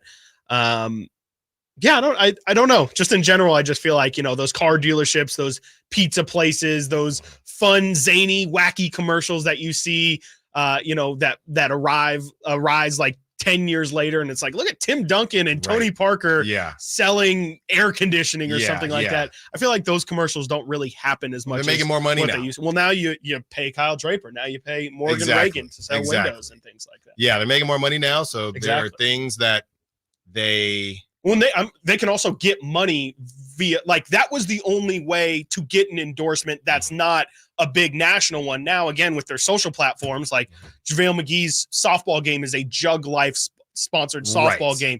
You can get more national advertisements because when you post on Instagram, it doesn't just go to Sacramento, it goes to the whole world. And so you can kind of have a bigger pool of merchandise. Hashtag ad. Yeah. Hashtag at 916-339-1140. Let's get out to Ashley. Wants to be a part of the conversation. What's up, Ashley? You're on Stiles and Watkins. What you got for us? Not much. I am just so happy that we were able to get the Mike Brown situation taken care of, because that's a huge step in the right direction for us. He obviously is the only coach since Rick Adelman. Sorry, almost mixed the two or combine the two there.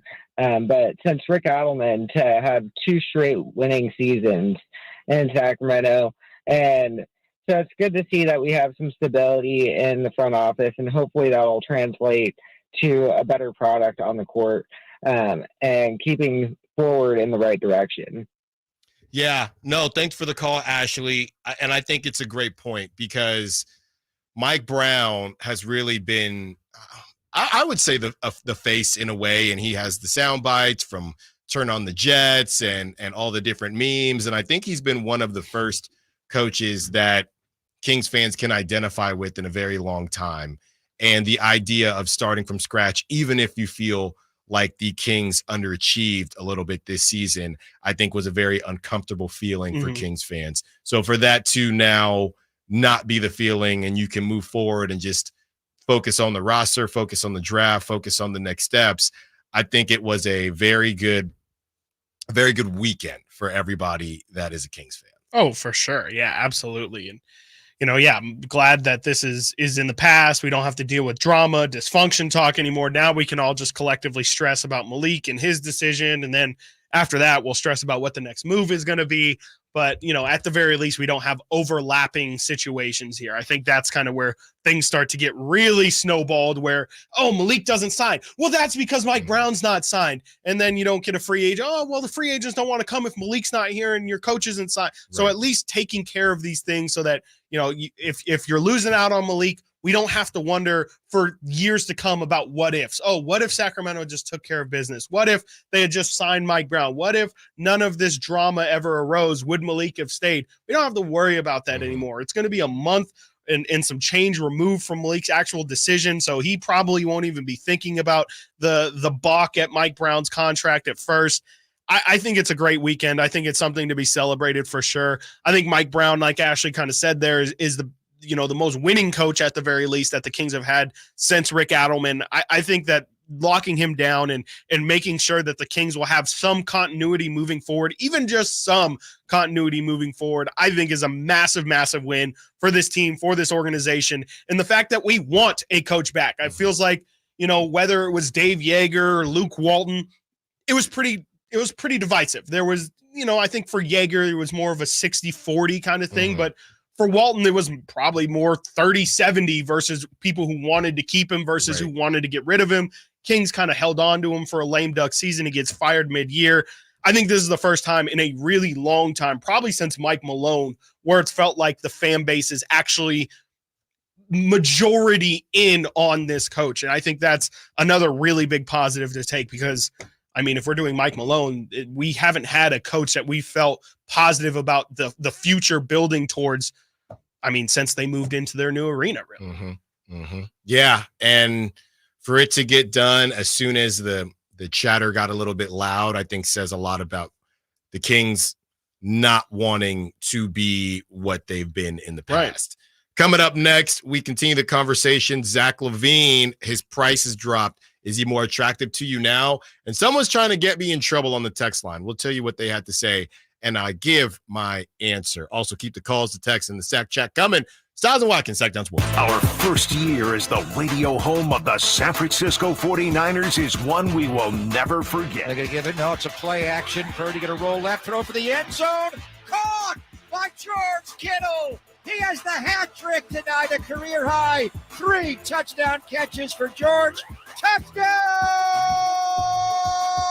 San Francisco. Congratulations to the 49ers on a terrific year. And thank you for so many wonderful memories.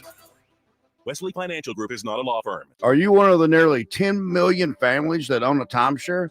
Unfortunately, many families stuck in timeshares have learned the dark side of ownership, as their timeshare ends up being nothing like they were promised. I'm Chuck McDowell, founder of Wesley Financial Group. If you were lied to when buying a timeshare, you're going to need help.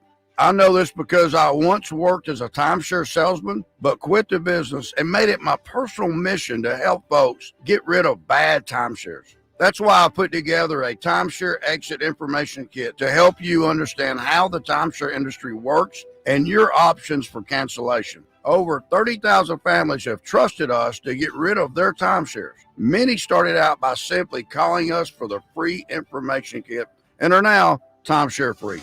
To get your free information kit, call Wesley Financial now. Call 800-837-1919. That's 800-837-1919. 800-837-1919.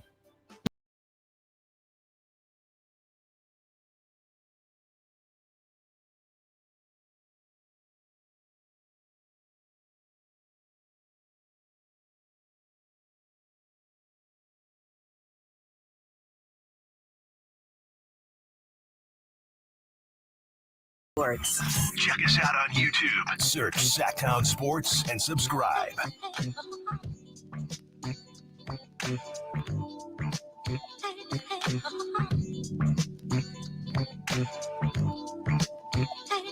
Text line trying to get me in trouble, Chris, before we get into some Zach LaVine talk. They asked the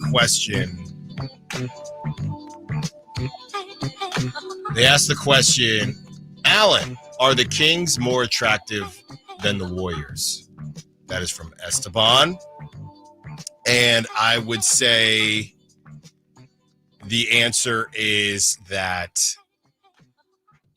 it's tough. It's really tough. I don't think so. I think the Warriors are a much more attractive situation. Yeah. I mean, Chris said it, not me. I don't have any problem with saying it. I don't even think it's really a question. I mean, they have the rings. They have the cachet of having those rings. They have Steph Curry still.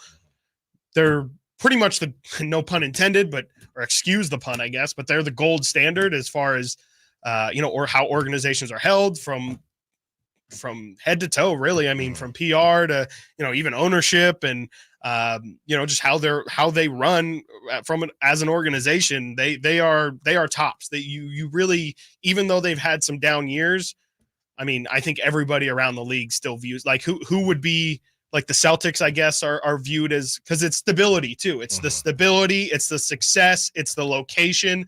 There's so many things that work in their favor. And, if you're going to say Miami or something like that, I don't know if they don't have the Steph Curry that's drawing you in. If you say, New York, I don't think they have the stability of the Warriors organization.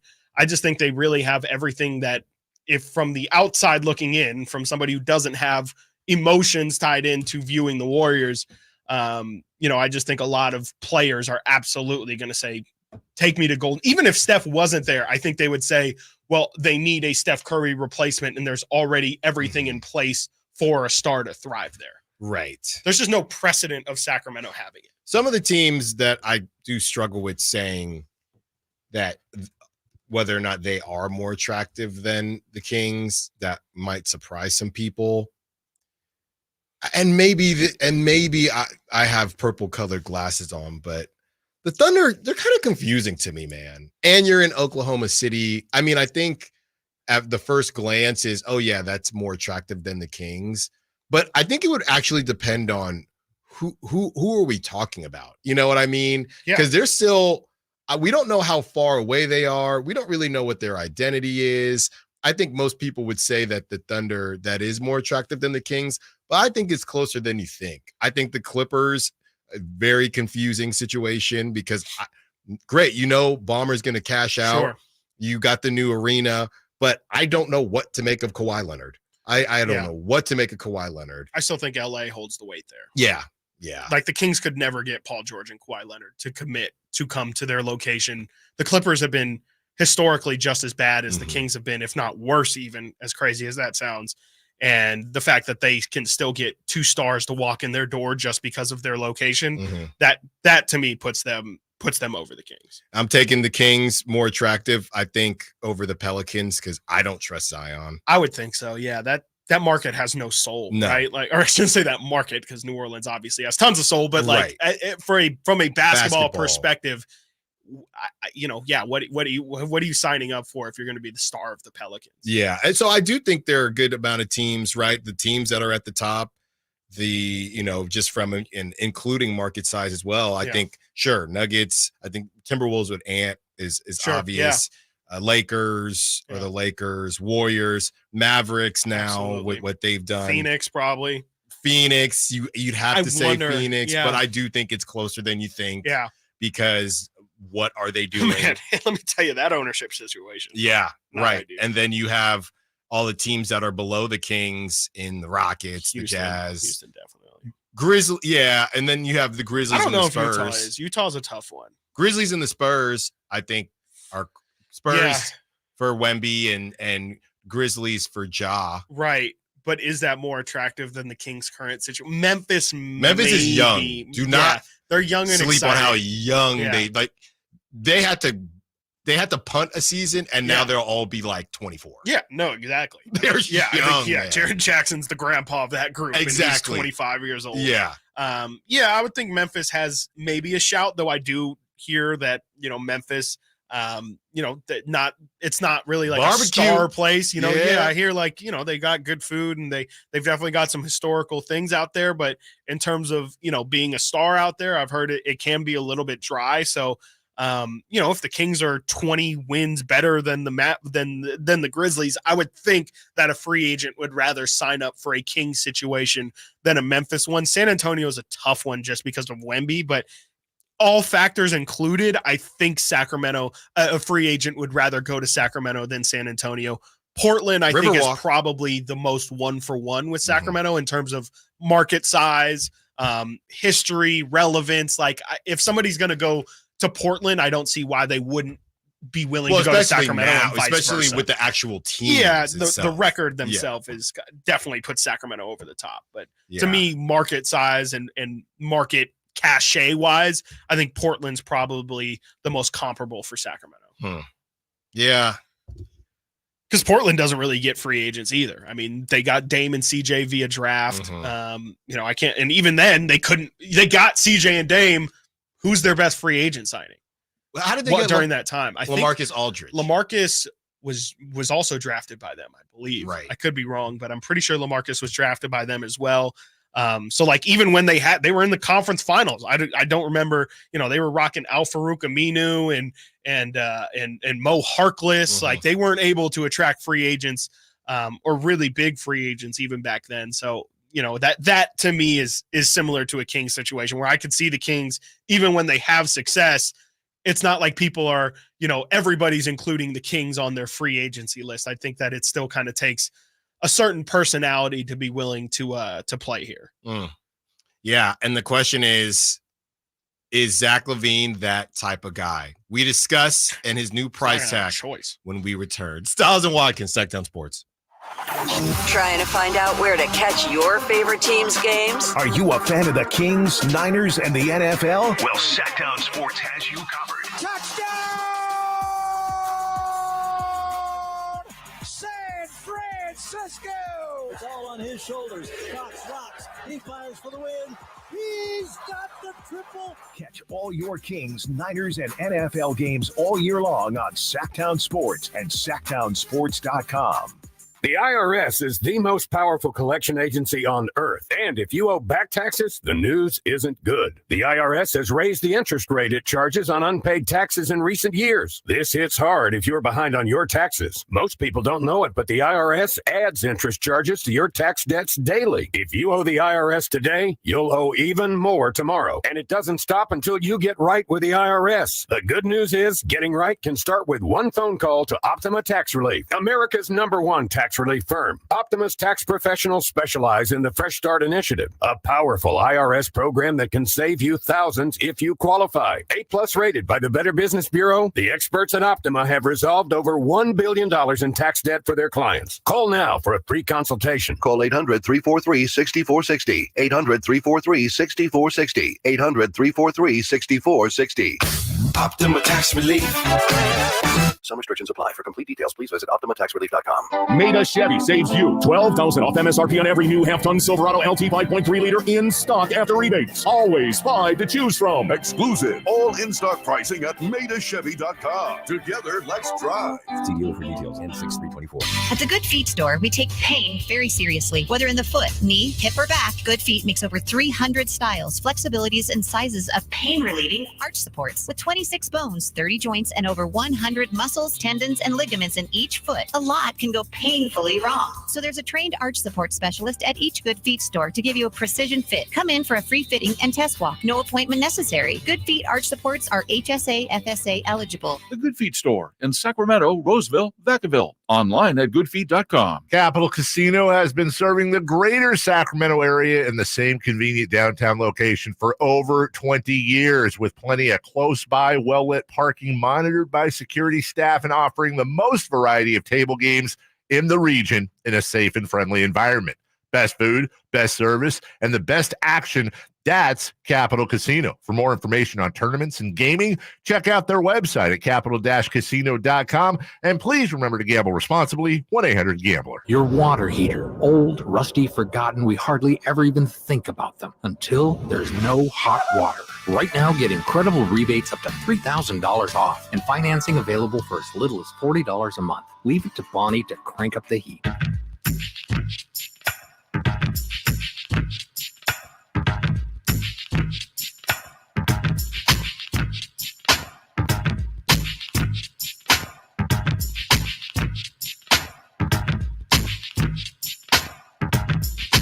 Live and local, it's Stiles and Watkins. Watch the show on youtube.com/Sactown Sports 1140. Or listen on the Sactown Sports app.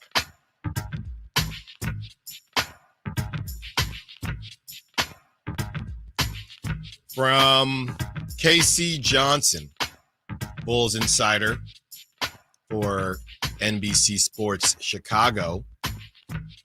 More to the point, I've reported before what their asking price was. All-star level talent, first-round picks, or both. And my sense is that it has dropped significantly. That is on Zach LaVine. All-star level talent, first-round picks, or both. And my sense is that it has dropped significantly.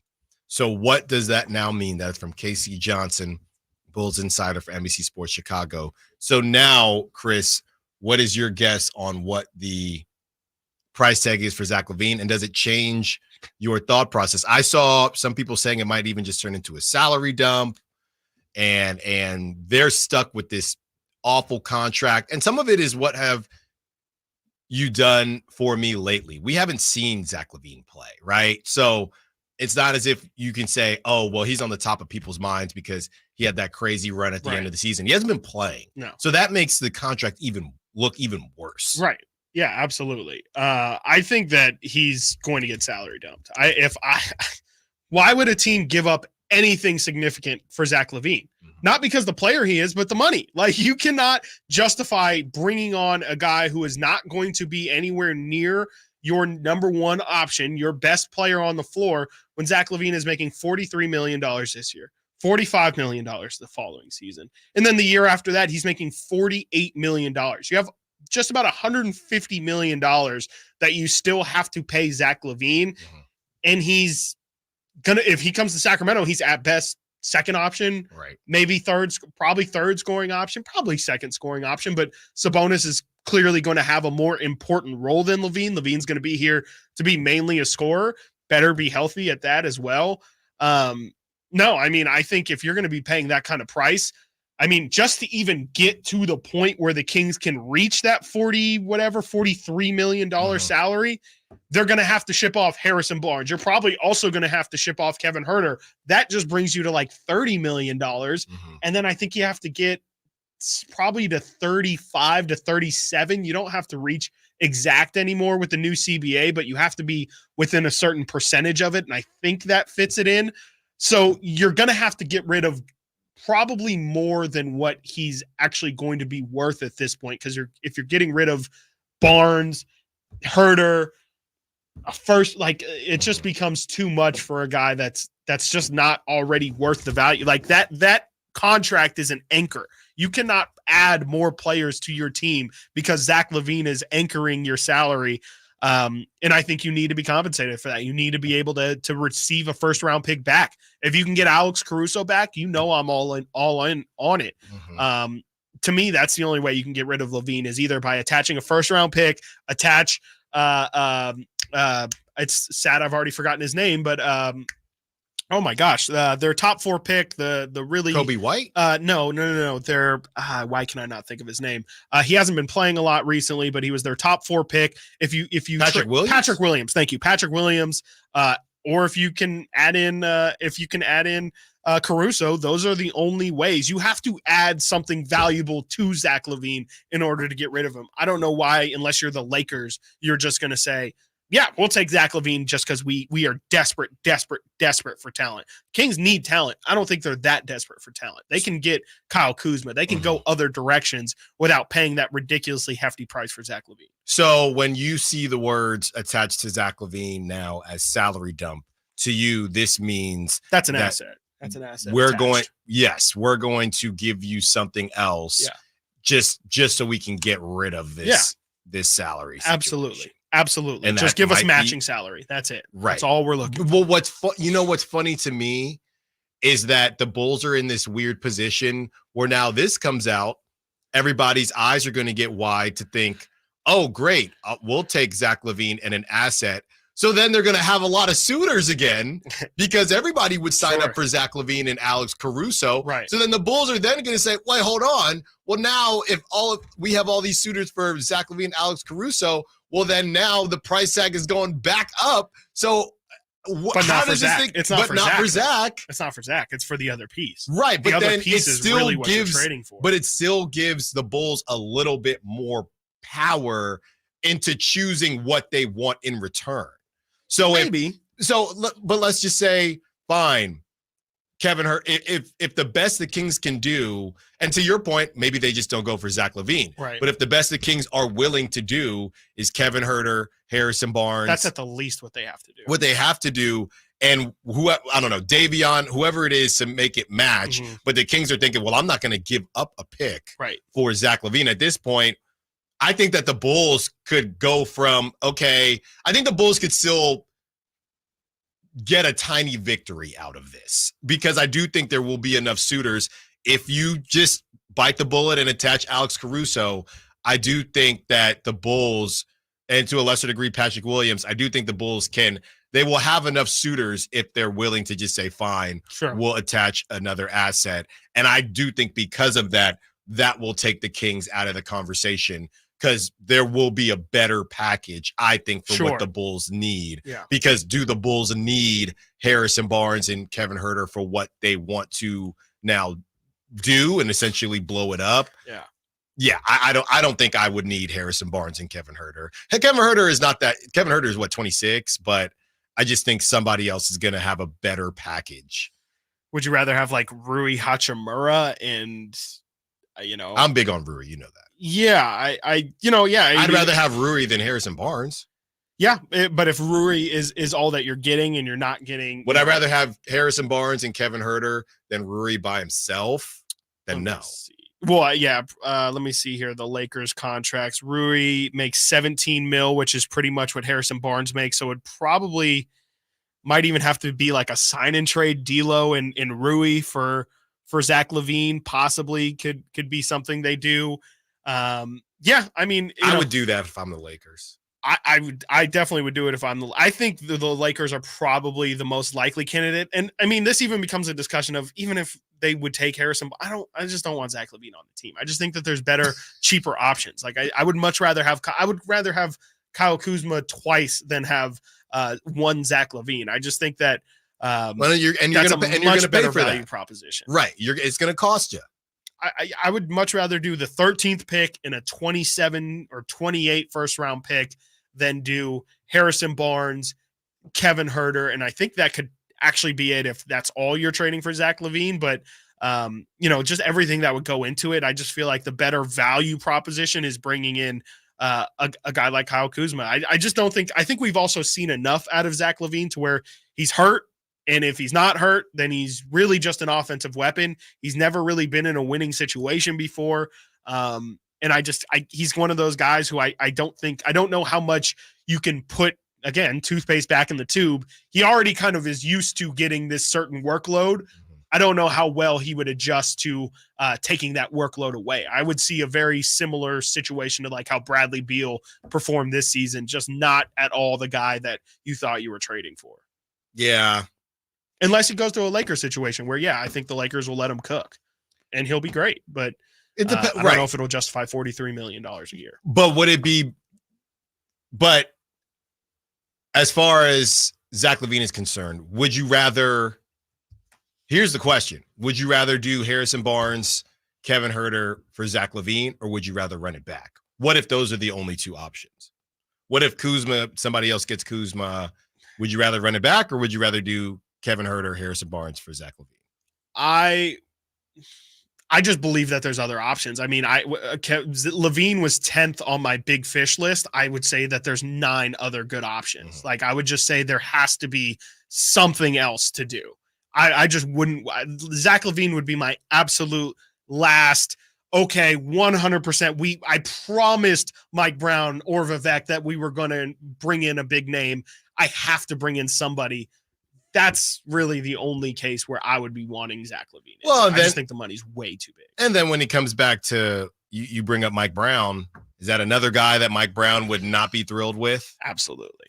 I mean, it's just another offensive star. And, defensively, there's some potential with how athletic Zach LaVine is, but he's also a bit of a tweener where he plays more like a 2, but size wise, he's probably more of a modern day 3, but physically he's not been there. And not to mention, he just hasn't been on the floor. I feel like Chicago was better with DeMar DeRozan leading the way than with Zach LaVine too. And I don't really know what to do with that. To me, that tells what kind of leader is Zach LaVine too? Mm-hmm. Like, not to get into the intangibles of everything and, things that might not even matter, but I don't know what kind of presence Zach LaVine is necessarily bringing you that's changing your identity as a team.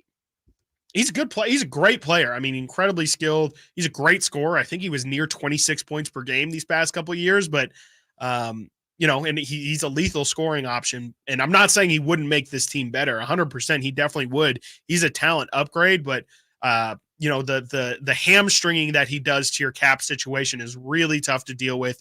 And then the other thing is too, you're stuck with him. I mean, if you trade for Zach LaVine, there is no, oh man, this really didn't go how we thought it was going to go. Let's move off of Zach. You're stuck. And if things don't go well with Kyle Kuzma, I think you can get rid of a $22 million per year contract. This past season, Zach LaVine only played in 25 games. He averaged 19 points. Yeah. Oh my gosh. The season before, he averaged 24.8 points. The season before in 2022, he was 2 years back-to-back in 2021 and 2022 when he was 25 and 26. He was an all-star. And, since then he's just been a bit injured, kind of a tougher situations. And, I'm looking at his assists per game, 4.2, 4.5. It gets to 4.9. So, as far as a playmaker, maybe he could do more of that. But, total rebounds, 4.6, 4.5, 5.0. So he's basically a 23 4-4 guy, which ain't bad, but is it worth? And what is he on a winning situation? Right. Well, he was just cooking. Yeah. He was essentially 100%. just cooking. 916-339-1140. Let's get to Dwayne. Wants to be a part of the conversation. What's up, Dwayne? You're on Stiles and Watkins. What you got for us? Hey, what's going on, fellas, man? I had to chime in.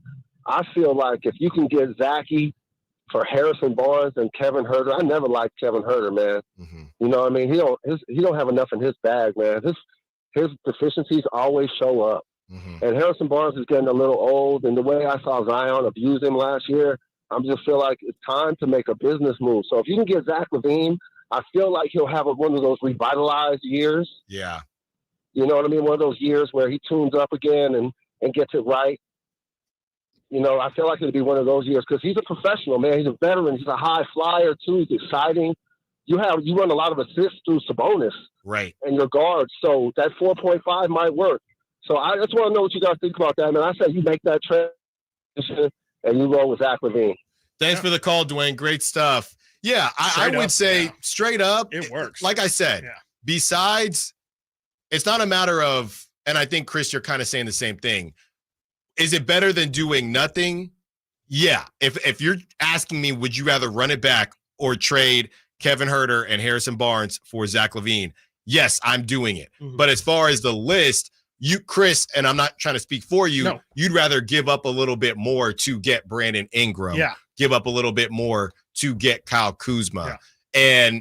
But to be fair, if neither of those things work, because these are the same names, we're all shopping at the same place, 100%, and everybody wants the same assets. If Brandon Ingram doesn't work or the price tag gets too high, if Kyle Kuzma, same idea, somebody else gets him, the price tag gets too high, I think it becomes a conversation of Zach LaVine. It also becomes a conversation of whether or not you have Malik Monk. Because if you have, again, Zach LaVine can play the three, I think. I think so. I think that would still work. But if you lose Malik Monk, now do you go get DeJounte Murray? So I think Zach LaVine is on my list. I think it just remains to be seen how high he is on the list based on other things happening around the league. Coming up next, we continue the conversation. Any other names that we're missing out on?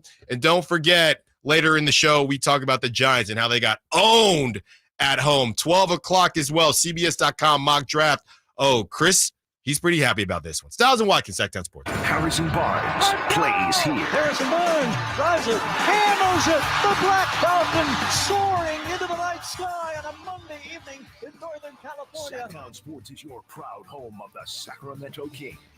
Power Business Technology is proud to be 100% independent, locally owned, and managed Toshiba copier dealer. Local ownership cuts out the red tape, allowing ourselves to never be too busy to personally answer the call when our clients need us. Recognized for excellence in service execution, training, and customer service, we're proud to be named a 2022 Toshiba ProMasters Elite Dealer. Contact us today for all of your business printing needs at 844-POWER-BC. That's 844-769-3729, or visit us at powercopiers.com. Sacramento, Dirk Bentley is coming to town. Hey y'all, this is Dirk Bentley. Saturday, September 28th at Hart Health Park at Cal Expo for Country in the Park 2. And he's bringing some friends. This is Farmerly. Take my hand, let me make you mine. Hey, it's Dasha. Kelsey Hart and more. Saturday, September 28th at Hart Health Park at Cal Expo. Get your tickets before they sell out at CITPfest.com. Brought to you by Coors Light. My good friends, Dr. Jack Friedlander and Dr. Pash in Roseville and in San Francisco are offering not only confidence, not only security, but also the ability, if you ain't insecure, to go from the roster to the all-star team. You know what I'm saying? I'm talking about UpsizeMatters.com. Time after time, vote after vote, circumference, or as we call it, girth, is consistently ranked as the most important attribute. And Dr. Jack and Dr. Pash can give you a free consultation. The procedure can be done on the same day as your consultation with immediate results. It's non-surgical. It's virtually pain-free, safe, effective, long-lasting, semi-permanent, and doctor-performed. For more information, go to UpsizeMatters.com. Go to UpsizeMatters.com. Make that change. Make the all-star team. Get your girth on. Sponsored by Xfinity. Enjoy the entertainment you love with the Xfinity Stream app. Turn any screen into a TV and take the entertainment you love wherever you go. Xfinity, we connect you to more of what you love.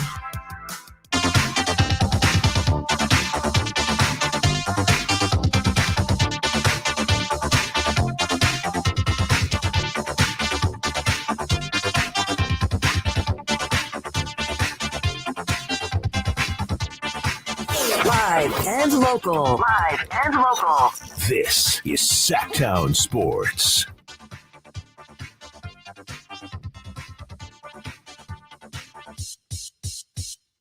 From the 916 from Esteban. Not trying to get you in trouble, just want your, in quotes, outside perspective. When Esteban asks who's more attractive to free agents, the Kings or the Warriors. Chris, we're going to blink. It's going to be October. It's going to be a year since we started doing the show. When will my outside, I guess I'll always have an outside perspective. Probably like Chris Berlot is saying 5 years. 5 years. Isn't that aggressive? That is so aggressive. That is so a long aggressive. It's a long time, Chris. You could have more children. Yeah. Yeah, I don't know, like probably year and a half, 2 year mark, it'll probably stop being like outsider. I feel like after a year, you probably can't consider yourself Sacramentan, but you've been around the block, you know some things, you've been some places. You know, on the river. Yeah, you were on the river. You know, you pretty much on the river. Yeah, you know, what are we talking? Now Verlot's leaving. You know what's going to help? river. You got to have a kiddo that's born in Sacramento. That's true. It's going to help That's so true. much Yeah. create erasure. Heyo. Right. Yeah. Shout out. I'm saying, think about it. Think about it. Oh, I'm thinking.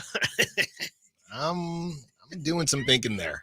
That is something else there, Simone. Thank you very much. I'm not born in Sacramento. I'll just have that known. So yeah. But you've been here for 5 years?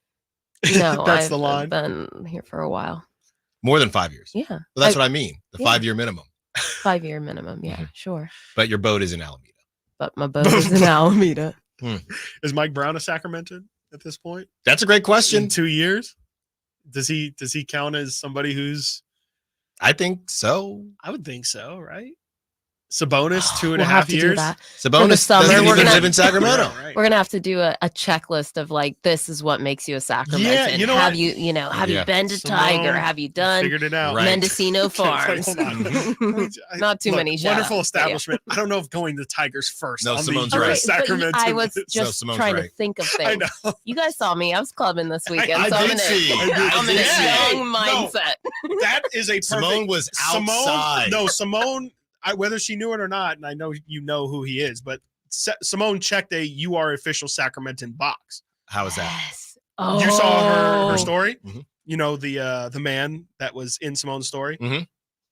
Kenny the dancing man. So you've never heard of Kenny? Yeah. No. See, Oh, that's, yeah, that's a this check. is- That's a check. This is Yeah, not only do you have summer talk, to know, but yeah. but you have to have seen Kenny the Dancing Man in his prime form in order to be a I'm true gonna Sacramento. re-rack the videos in a break, and I'll Yes. I'll show you, and I'll go in there and show you. But Okay. Kenny is a truly, Staple. I know I say this a lot on Mhm. our show, a truly a Sacramento legend, Yes. an icon. Yes. You're gonna meet him, and then you're gonna see him popping up in all these different bars and clubs, and he dances and he's beloved.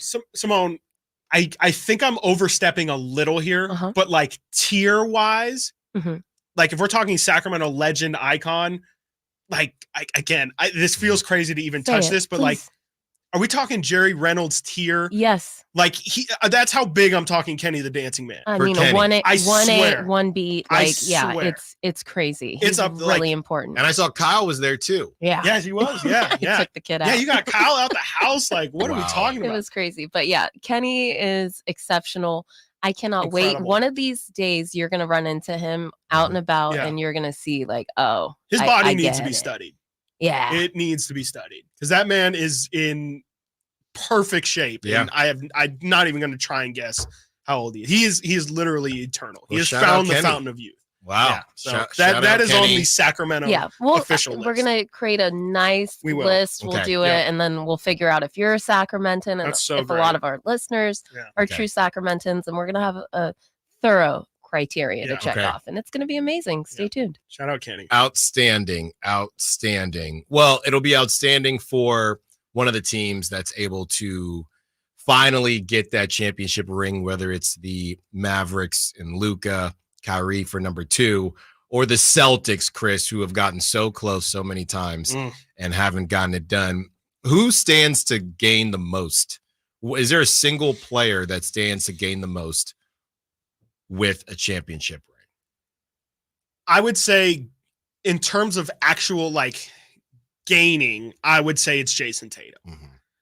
I think Luka, like getting a ring for Luka obviously does elevate things and like puts him definitely in a different category and conversation. But in terms of the gap that is bridged with the championship, I think if Tatum wins it, again, just like I said about Luka, he kind of has to be talked about a little more different. And, you know, maybe how it happens might impact a little bit of that. But I just think as a blanket, it feels like if Tatum wins, that's a huge question mark that is then erased. And of course, then the conversation becomes, well, when is he going to win the next one? But there is something to at least getting the one off the board, especially when you've been there as many times as he has. Yeah. Luka is in a very interesting place where he's still so young and people don't always remember that. Look, it feels like Luka will be back, but again, we talk so much about the West. Once you're there, I'm more confident that the Celtics will be back than the Mavericks. So part of me thinks if Luka could just have his Dirk type year and randomly get one and then just follow it up and stack up a bunch of, not to say he won't get back, but at the very least, just stack up a bunch of MVPs and all NBAs, then he's pretty much set. If you just kind of sneak one early in your career, and then not to say you coast, but if he gets one, then I think if he gets one, that makes the Jokic-Luka conversation for them possibly playing together even more realistic, because then it's not, I'm not running to do anything. I already had a ring. Jokic already has a ring. We're just boys and we want to play together. So I think that makes it even scarier because now they have nothing to prove or nothing to lose and nothing to prove. Yeah, absolutely. It's a great point. And it's a scary one too, because then we're all cooked, right? Here, at that point. Mark Cuban here. I gave you another ring. You know, Jokic, hey, Denver, we had a great run too. Now, whoever goes to who, that's the interesting thing. But one of them would just say, I'm good. You know what I mean? There's I did my time here. Now I want to play with my boy. Absolutely. Yeah. That's probably the most likely. Because neither of them are going to play very long. I don't think. Yeah, Jokic has already pretty much gone out and said. I think Luka did too. I think last year Luka was like, "I see LeBron playing 20 years," and I think he like laughed and was like, "I'm not going to be doing that. I'm just happy if I play 10, maybe 12, 15's a crazy dream." I mean, it's a good point. I feel like, if Luka wins, I mean, he's younger than I think Giannis was when he won the championship. And then, like you said, if he can just he doesn't even really have to win another one, but it's more stacking conference. Even if he gets another finals appearance, getting MVPs, it definitely adds him into a little bit more of these, because he's had the numbers, right? He's had the 35, 10, and 10 seasons, but he hasn't had the winning to justify winning an MVP. Winning a championship definitely puts him in that tier. Tatum, to that point, I don't know if winning an MVP or winning a title necessarily means look out for Tatum in the MVP discussion next year. It still feels like there's still that gap in talent. And I know, Zach, we have some audio from that as well. But it's going to be interesting. There's a lot of legacy on the line. I think even like J. Kidd, I think, he had a pretty bad reputation leading into Dallas. I think, the Brooklyn situation went terribly. The spill my drink. That was not a good tenure. And then he had people forget about Milwaukee. Like, he was the coach in Milwaukee. That didn't work out either. So the fact he's kind of came back home, I feel like I mentioned this a lot, but I feel like Vivek sees, or I shouldn't say Vivek, maybe like Doug Christie sees that and he's like, this is what I want. This is what I envision. You come back to the team that you played for so long. You have a lot of good feelings and you're able to get them over the hump and get to a championship. I do think J. Kidd has a lot on the line. I don't know how much people will have Joe Mazzulla conversations if he wins. He's the youngest coach in the NBA. If he wins the title, that's obviously a huge Sean McVay-esque, storyline, I guess, in a way, but I don't know if people really are anybody's talking about Joe Mazzulla has really coached these guys. It's interesting. Well, he's suffering a little bit from the team is too good. The machine of it. It's because Ime Udoka, Brad Stevens, Ime. Exactly. It's been the same thing. You lost Ime and then made the team even stronger. Sure. Yeah. You know what I mean? Yeah. So to do that and then say, well, this is a really good coach. Well, people weren't happy with him last year either. No, they weren't. And it was a bad situation, right? And now your team is ridiculous. It's even better than it was. Right. So if you win, who are we saying wouldn't have won that championship? Right. That's the problem with Mazzulla, because I'm telling you right now, Mike Brown would have a ring. Yep. There are a lot of guys that would have a ring if they had that roster. So I don't really know how. Now, Mazzulla, it's similar to Eric Spoelstra, right? Because Eric Spoelstra came in, had the big three, and then he almost gained more respect after the big three were gone. Definitely. And then all of a sudden you're going to the finals when you have no business being in the finals. Right. So, and to that point, Porzingis has been out. Nobody cares. Nobody cares. Nobody has said, oh, look at the Celtics like rising above this. Yeah. You know? No, nobody cares. No, because they're stacked. No, exactly. No, I know 100%. But nobody's saying like, wow, look at Mazzulla really went crazy there, giving Hauser those, whatever. You know what? It also, the biggest part of this is the injuries, right? Yeah, if the Knicks were at full strength, if the Bucks were at full strength, if the Sixers, the Pacers. So the Celtics made their team even better, and the East ended up being weak again. Yeah. So I think that is part of it as well. Coming up next, our mock draft. This one's from CBS.com. Chris, any quick hints? I like it. I like it a lot. Okay. Like a lot. That's all you get. Stiles and Watkins, Sactown Sports. Did you miss any part of our live local shows? Don't worry, you never have to miss them again. Check out SactownSports.com and search our podcast page and play our shows when you want. The Carmichael Dave Show with Jason Ross, Stiles and Watkins, and The Drive Guys. Plus, other podcasts like Return of the Empire, Return of the Roar, The Stingers Up podcast, and Golf to Go with Frank LaRosa. They're all available right now on SactownSports.com. I didn't ask to be thrown in the streets with nowhere to go. I didn't think I'd survive.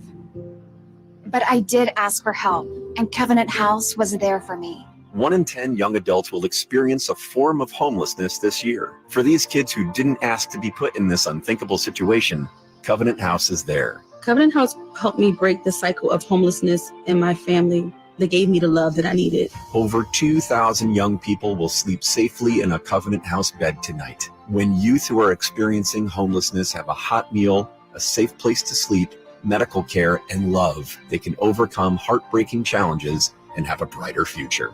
They just really genuinely just wanted to help me succeed, and I'm succeeding.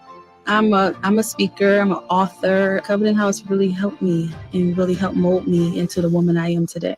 If you or someone you love is asking for help, go to safeplacetosleep.org today.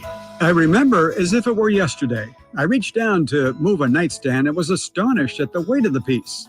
Hi, this is Frank LaRosa with a word about Naturewood Home Furnishings. At that moment, I instantly recognized the difference between Naturewood's quality furniture that will last a lifetime versus lesser quality furniture found elsewhere. Now, I suppose there's a huge difference in what you'd put in your first apartment and what you would live with in the comfort of your own home. Right now, Naturewood Home Furnishings Made in USA sale is a great time to fill your home with solid, superior quality furniture to reflect your own love for life. With brands like Sam Moore, Stanton, Stickley, Hilltop Hickory, Simply Amish, and many more, Naturewood Home Furnishings has tables, chairs, couches, and yes, nightstands, and more at their Made in USA sale. Find furniture that will be with you forever. Naturewood Home Furnishings, off Highway 50 at Hazel. Look for the water wheel. Bonneville International Radio Station contests are open to participants at least 18 years of age and older that are residents of California and who reside in one of the 6 counties that make up the Sacramento metro area, unless otherwise specified. Employees or agents of the station, Bonneville International Corporation, other area radio stations, or any entity associated with the contest are not eligible to win, unless the station otherwise specifies in its own discretion. Persons who have won in the last 30 days from a station contest or event may not be eligible. For a copy of the general contest rules, visit KHTK.com. At the Good Feet store, we take pain very seriously. Whether in the foot, knee, hip, or back, Good Feet makes over 300 styles, flexibilities, and sizes of pain-relieving arch supports. With 26 bones, 30 joints, and over 100 muscles, tendons, and ligaments in each foot, a lot can go painfully wrong. So there's a trained arch support specialist at each Good Feet store to give you a precision fit. Come in for a free fitting and test walk. No appointment necessary. Good Feet arch supports are HSA, FSA eligible. The Good Feet store in Sacramento, Roseville, Vacaville. Online at goodfeet.com. Capital Casino has been serving the greater Sacramento area in the same convenient downtown location for over 20 years, with plenty of close-by, well-lit parking monitored by security staff and offering the most variety of table games in the region in a safe and friendly environment.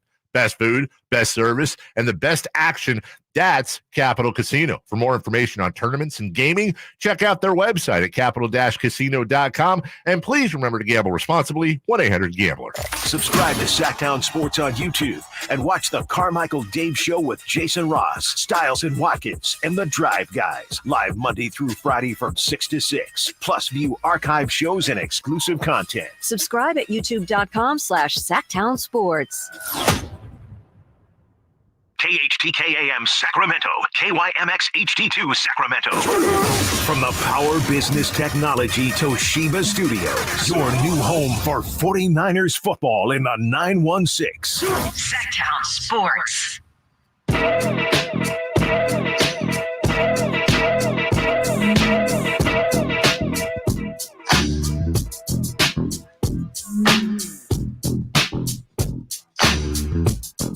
Live and local, it's Stiles and Watkins. Watch the show on youtube.com/Sactown Sports 1140. Or listen on the Sactown Sports app.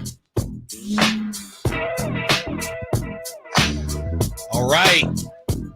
From the 916, Simone did not, in all caps, Simone did not just say she took the kid out, in quotes. Well, Kyle loves to remind us how young he is. So. Yeah, Kyle is a child. He is. Yeah. He literally is. And people probably don't know. He is over 21. Yeah. Simone is pretty much for all yeah, I'm intents and not purposes. breaking the law, you guys. Yes, yeah, also that too. Well, that's why I said he's young. Also, Simone is pretty much Kyle's mother. He's For all intents and younger. purposes. Simone He's takes care of Mother Kyle. Goose. He is, yes, and he loves to remind us. Oh, I'll say I something. wasn't born when that I wasn't happened. born when that happened, and then he'll just Okay, stare Kyle. at me. Jose. And then, yeah, Jose Ramirez. and then I love that kid. I say something to Kyle, and he reminds me that he wasn't born yet. And That's right. And I get another gray hair. That's right. Every time. Up. Yeah. They keep popping up. Man. Thanks a lot. I've gotten a couple online. I'm rocking the salt and pepper now. It's getting to that point, man, where you just got to kind of lean into it. That's right. I don't see you as like a or as a dyer. You better stop too. You are young. I've started. Who, young. Chris? I know. Yes. I know. I got into I'm it washed, because I had said something to Chris, and the gap isn't that wide. It's not. But it's just wide enough to be reminded that I am older than Chris. When I said something and Chris said, it was. I didn't get that one, Al. Yeah. That one's before my time. Oh no. You and Verlad have similar time frame. That's right. Yeah. That's right. Mighty Ducks. D3. I think people would be Mighty surprised. Ducks. Brendan and Kyle are a lot closer in age than I think people understand. Really? Yeah. Yeah. Brendan's young. Brendan. Yeah. Huh. Yeah. Good stuff. Yeah. All right, Chris, it's time. Speaking of young whippersnappers, That's right. the draft, The youngest and ones. this one is from CBS.com. That's right. And I know Chris is excited about it. Yeah, this one's fresh updated. It got yesterday. This mock draft came out on CBS.com from writer David Cobb. Up front, we do have not many surprises. I know we saw Zachary Risachet enter the number one pick conversation last week. This CBS mock draft has Alex Sarr remaining at number one for the Atlanta Hawks. Number two, Risachet. Number three, Stephon Castle, who is apparently really rising up big boards here recently. Nikola Topic going to the Spurs. Dalton Connect going number 5 to the Pistons. That's a name that, man, he fluctuates more than anybody. I feel like there's a lot of people who feel like Dalton Connect could easily be the best scorer in this draft class. And it's going to be interesting to see where he falls. Donovan Clingan, the man who apparently everybody wants, is going 6 to Charlotte. Number 7, Portland taking Ron Holland. Number 8, dude, this is crazy how we've seen. This is why it's kind of cool to follow. I know mock drafts are insane and just because they have somebody going somewhere does not even remotely mean that they're going to be picked there. But to track these kind of things so you can see how guys are rising and falling in real time is dope.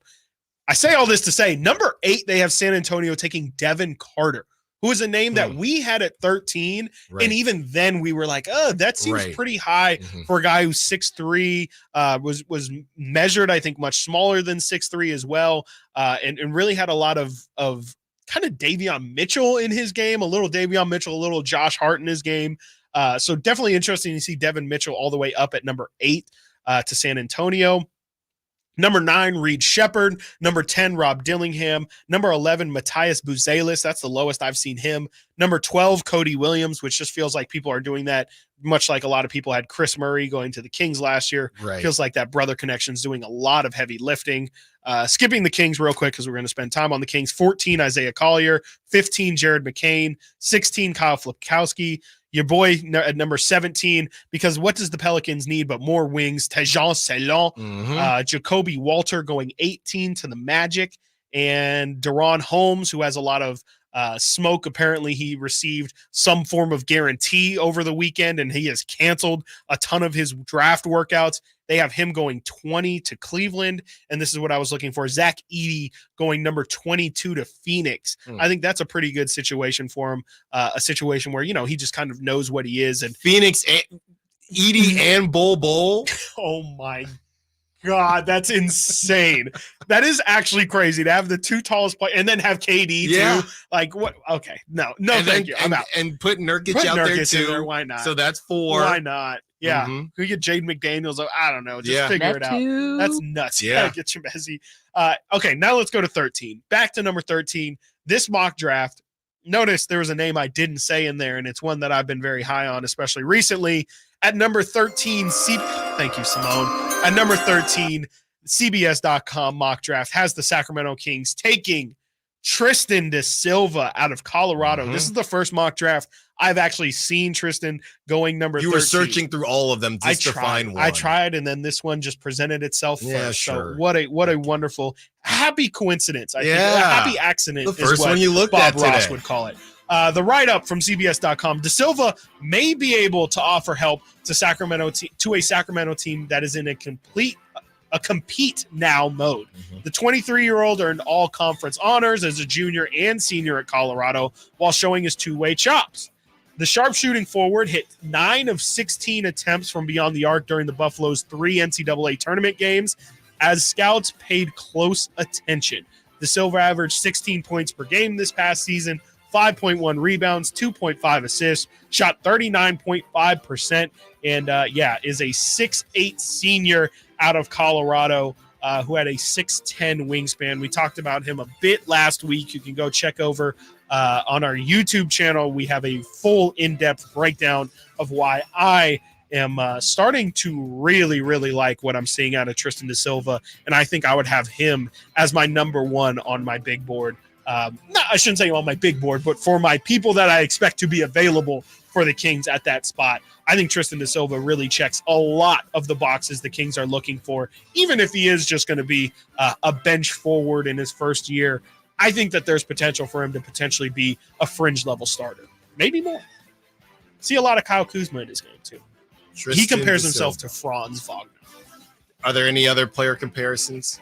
I had a mixture, again, shades of Kuzma, shades of Franz Wagner, and then shades of first season Keegan Murray. I see a lot of like catch and shoot. I think when I say first season Keegan, I more think we're going to put him in a box. Like we're not really going to see a lot of what hopefully is to come moving forward. I think he's a guy, plug and play, give him a role. He can hit shots. I know that. I think he can put the ball on the deck a little bit better than Keegan can going into his rookie year, but I think ultimately his bread is going to be buttered behind the three-point line, and everything else he does is going to be extra. It's going to be gravy. I like him. I like him a lot. Tristan da Silva is the pick. And he's older too, Get that. How old is grizzled. He's 23 years old, I believe. Okay. 23 years old. Yes. Yeah, 23-year-old. That does seem like a Monty type guy. right? Didn't somebody say no tattoos, right? Is a Monty guy? I don't think Tristan da Silva has tattoos. That was either, a long so. time ago. Yeah, there you go. We should have screened. We should have. I know. That one legitimately cracked me up. That's an incredible take. From the text line. I like Tristan da Silva. We talked a little bit about him last week when he jumped your big board over Cody Williams, and I think that he could be a good fit. But right now, all the talk is about that's right trading that pick and getting some assets that will help you immediately. So that it's we know that's being discussed, but at the same time, there's still a lot of guys that I like. I feel like if that's their thought process, they probably won't go with the Tijan Salon or somebody that young. Yeah. But that is a pick for if you traded it to the Wizards. I could see the Wizards saying, we'll go get Tijan Salon. Exactly. Why not? Right. We got time. Yes. We got time to develop and pair him up with Carmichael Dave's boy, Denny Avdia, who Carmichael Dave is still trying to get Denny over here to Sacramento, which might still happen. Yeah. It might still happen. And a couple other guys that could be available at that note. So if Tristan da Silva and Cody Williams are both available and the Kings are picking, are you now taking Tristan? Yes, I believe so. I think so. Wow. I'm more confident that he can at the very least be like, I'm not saying the other couldn't, but I'm pretty confident Tristan da Silva can be at the very least a role NBA player. Mm-hmm. I'm pretty confident Cody Williams can as well, but I know Tristan da Silva can at the very least shoot an open jumper and hit it. Yeah. Cody Williams still had he's a bit of a ball of clay and is, I don't want to say dull Swiss Army knife, but kind of is a bit of, okay, what is the thing you're great at though? I see a lot of things that you can do. It looks really exciting, but what is going to, at the end of the day, what is going to be your sticking point in this league?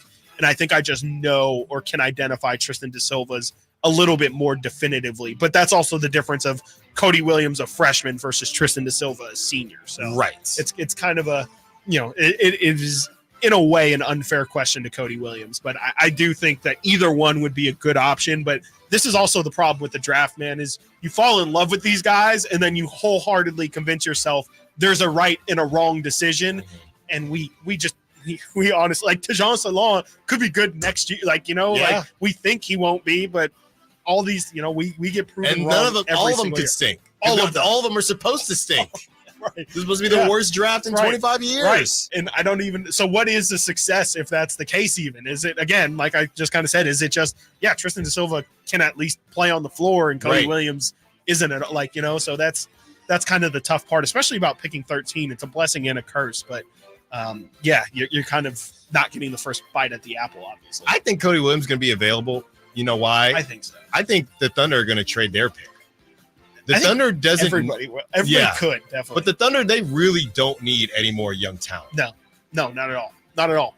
Not at all. What are they going to do? Yeah, if they draft Cody Williams, when is he going to play? He's not going to play playoff games for him. I don't, there you could argue they're in a situation like the Kings where it's like they should probably draft ready now guys, right? Or anybody they're going to bring in should be more veteran because, like you said, they have youth and then some. They have. Lou Dort is probably their veteran amongst their young guys, and he's 27, 28 years old. So, and you could see them getting in the Kyle Kuzma sweepstakes if they wanted to, and that's they why can get in whatever sweep. They can win the Brandon Ingram sweeps. They can do whatever they want. Right, and then after that, that's another. Going back to Zach LaVine, if the Thunder decide to get into the Brandon Ingram, Kyle Kuzma situation, okay, well that's one off the board. Yep. Then you only have one other guy left, and then when you get to Zach LaVine, at that point, all of the teams and the suitors that didn't get Brandon Ingram or Kyle Kuzma, now they will all want Zach LaVine, and that price tag will change again. Potentially, yeah. I think there's still other guys, but what other guys? Jeremy Grant, I think, is out there. I would rather have. You didn't even like Jeremy Grant. I don't, but that's how much I don't like LaVine's contract. I would much rather have Jeremy Grant than Zach LaVine over here, 100%.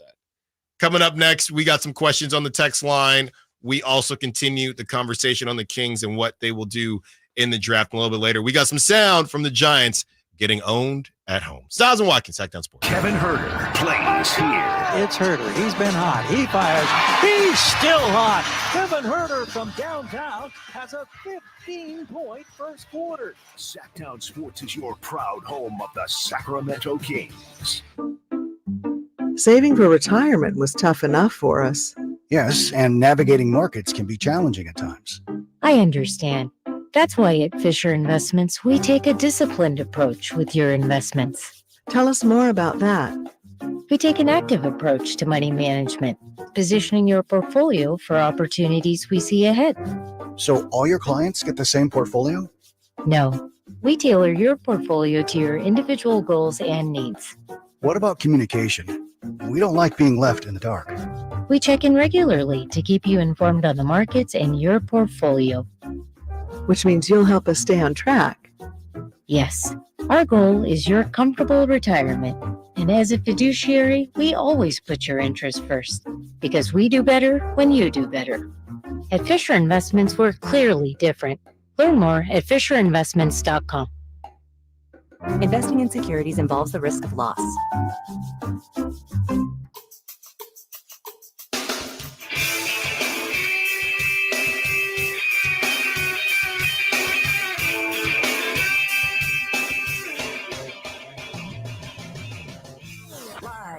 Local. Live and local.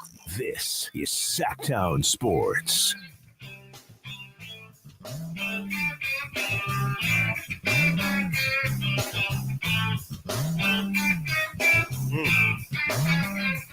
From the 5-3-0, De Silva would be a great fit.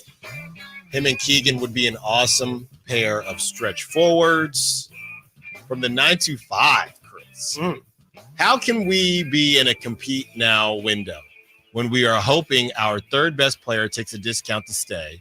We have to hit on the 13th pick, and we need a mid-level miracle to get into the playoffs. This feels like the Cousins years. Oh, no. Wow. No, those years were a lot worse than this.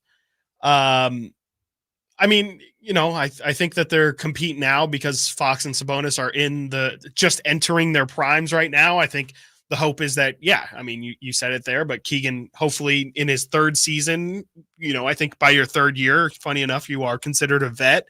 Hopefully Keegan, his attitude and his hopefully his aura kind of does kind of give that off. I don't think that's that big of a stretch to feel. You know, they're competing now because these guys were a couple wins away from making the playoffs and, you know, having that be back-to-back years of making it. And, you know, I just think that they're not far away. The degree of separation isn't that big in the West. Like, it is really, really competitive, but we're talking about 3 games separating the 9 seed from the 6 seed. So I just ultimately think that the Kings are close. Like, I think that it might just be a matter of belief, but I think if you look at their track record these past 2 seasons and you feel like they're definitely growing, I think it's not crazy to assume that 1 or 2 moves go their way and they can be right in the conversation with all of the other big names that we talk about. Yeah. I don't think Dallas turned it around in half a season. Well, and this goes back to a question that we asked earlier in the playoffs. Does watching the playoffs make you feel better or worse about the Kings and their current situation? And it sounds like for the 9-2-5, right, they feel a little bit worse after watching the playoffs. I've really gone back and forth. Some days I felt worse. Some days I felt better. As far as how I feel at this very moment, I feel good, but I feel good assuming that De'Aaron Fox and Keegan Murray are better versions of themselves this coming year. Right? So, and I feel good assuming that I won't be eating a Carolina Reaper, that something will change. Sure. You will bring in an upgrade at some level. But yeah, as far as if they're going to run this thing back, which nobody really thinks is going to happen. But yeah, if they ran this thing back, I would not feel good about it 100%. At all. I just feel like they have no choice to do something. That's how I feel. Paid the coach. I don't think internally they feel like that roster was going to win a championship. Mm-hmm. They wanted to make playoffs. They wanted to continue that upwards momentum that they had last season, which was why this is an incentive-laden deal for Mike Brown. But I don't think Vivek expected. He might have wanted one, and we all want one. Right. But I don't think he expected a championship. Now it's go time. Now it's all right. Let's make certain moves. So with that being said, I do think they have the foundation to do that. Yep. So I feel good about it. But yeah, as their roster stands right now, especially if you're going to lose Malik Monk, no, I don't feel good about that. Right. That's not going to be who they're going to roll out. Right. Yeah, that's exactly how I feel. I feel. The first season under Mike Brown was laying the foundation. This season was all about testing that foundation, making sure that foundation is truly something you can build on. And I think we found out it's a little shaky. It is it's not a perfect foundation. It's not laid probably to exactly how you would want it to be, but at the very same time, it's still a foundation that can be successful. If you have Fox and Sabonis, we now have 2 straight years of success. However you want to measure that, you can do, but I think you can't deny that they have been more successful with these two than they have in the past with any other grouping of guys, especially that DeMarcus Cousins pairings.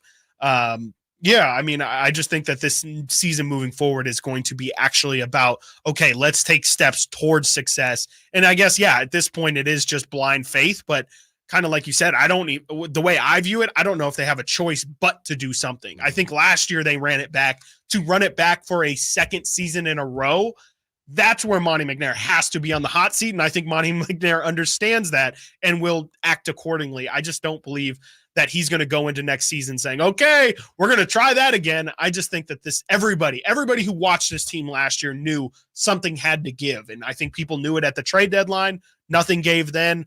I think nothing has changed since. I think 100%. I'm to the point where I would be shocked if they just straight up run it back. If Harrison Barnes and Kevin Huerter are here and there's no other major addition to the rotation. From PE Time on the Sac Chat, Monk isn't the third best player. That's clearly Murray. I don't know about clearly PE Time. I don't know about that. Yeah, I don't know about that yet. I think maybe if Keegan was a little more consistent offensively, there's a really good argument for it. But with how Malik played this year, there were so many times where just his energy would save you. There was a lot of times where it felt like Malik Monk had to put his cape on a bit for the Sacramento Kings to have some life. I think the hope was that Keegan would be the third best player on the team, but I don't know if that was reality. Yeah, no, absolutely. Not this season. No, I would agree with that pretty much wholeheartedly. I think we hope that he would be. He definitely took strides on the defensive end, which makes him closer to that third best player, but I don't think he was there offensively to build the full package. I also don't remember too many games where it felt like, oh, he's doing it on both ends right now. The playoff game the play-in game was fantastic. Again, I try to not forget about the performance that Keegan had in that game. It was terrific, but ultimately, maybe importance is the level that I would say, but I just felt like Malik had a much more vital role to the Kings' success this season than Keegan. Keegan obviously did play a role in it, but I think Malik more times than not was the thing that gave this team life a lot. This is a tough one, but if Keegan had went down instead of Malik, and obviously you still have Kevin Huerter out, right. But if Keegan goes down instead of Malik, right, same day, same time, same everything, does the season end the same way? Does it end any differently? Is it worse? Is it better? It's a good question. Off the top of my head, I feel like they might have got in. It feels like and it's weird because in a weird way too, they were positioned like they had so many shooting guards. You would almost argue if any position could get hurt, shooting guard was the one that they could afford to. Obviously, Keon stepping up definitely helped that. And I say that to say, I don't know if they were even positioned to have Keegan Murray go down because then what? HB moved to the 3, Trey goes into the starting lineup. To your point, I kind of confidence-wise would feel like we could keep our head above water more with that going on than with what ended up happening. When Malik went down, again, it might have been it felt like it was more than just his scoring punch that was lost. It felt like you had an energy, you had a spark, you had some life that was taken away from you. If Keegan's gone, absolutely you're missing his shooting. You're definitely missing his size, but I think you could make it up with other guys' shooting ability. I think you could make up his, I don't think you can actually supplant his defense, but I think you would be able to survive a little bit better. I don't think either one goes well, but I do think that the Kings probably survive a little bit easier if it were Keegan instead of Malik. Yeah, and look, they blew games with both of them, right? Being healthy, but I'm just looking at some of the games. So I think they won a game against Minnesota without Keegan. Yes, if I'm not mistaken. They did. I think that might have been the first time they played Minnesota for the season. But Malik goes down against the Mavs, and after that, some of the losses that they had, that loss to the Knicks, where that fourth quarter was just terrible. You got to, and Malik had not been playing well, but you give me Malik in New York and you had the 20-point lead, I feel like they get it done. Yeah. You give me Malik with those Celtics when the Celtics waved the white flag, I think they win that game too. They out of the 3 that they blew towards the end of the season, and you had that Suns game too. So out of the Knicks game, the Celtics game, that Thunder game, and then the Suns, they lost all 4 of those games. They're not losing all 4 of those games with Malik. They're just not. No, and I'm looking at it too. The points per game, pretty much the same. Malik was at 15.4. Keegan was at 15.2. I think maybe the thing for me is that the second thing that they like, Keegan's defense to me wasn't as important it still was, but it wasn't as impactful or as important as Malik's playmaking that got lost too, because without Malik, you lost your backup point guard too. So not only did you lose your second scoring option on a lot of nights, but you lose your second ball handler. That's then taking, Sabonis kind of struggled at the end of the season to get looks because he wasn't running pick and roll with Malik at the same volume. So I think there was more of a trickle down effect with Malik going down than there would have been with Keegan. I think you definitely miss Keegan shooting, but even that was, for how he performed this year, was replaceable. 6 attempts, 35%. You can find a way to duplicate that or at least try and replicate that. But the Kings had no answer for trying to replicate what Malik gave them as a playmaker, as a passer, and as a finisher too. Like around the rim, it was just De'Aaron and Domas, and they had nobody else who can get to the rim. It just felt like the force multiplier that Malik was just a lot stronger than really. And it doesn't just have to be Keegan. Really, I would argue besides Sabonis and Fox, period. I just think Malik's impact was bigger than anybody else. Coming up next, we have Dale on the line who wants to be a part of the conversation as we break down what the Kings need to do this offseason. We also will get into the Giants getting owned at home, some Mavericks talk, and we resurface the Caitlin Clark conversation. Stiles and Watkins, Sactown Sports. You never know what you might hear when listening to a Sacramento Kings game. Out of Keegan, going for another triple. Man, is he feeling it. Keegan, can he do it? Yes, there's number 11, Keegan Murray. Keegan steps back. He just knocked down his 12th three-pointer, a Kings franchise record. He's got 45 points. Never miss a moment of Sacramento Kings basketball with Sactown Sports and the Sactown Sports app. We're going abroad for the first time in years, to Spain. So we started using Babbel. And started learning Spanish fast. With Babbel, you can start having conversations in another language in just 3 weeks. ¿Cómo te llamas? ¿Cómo te llamas?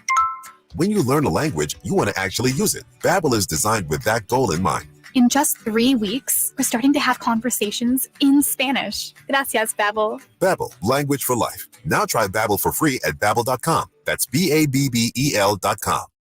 Tired of hearing scary radio ads about the IRS? Tax Relief Advocates is different.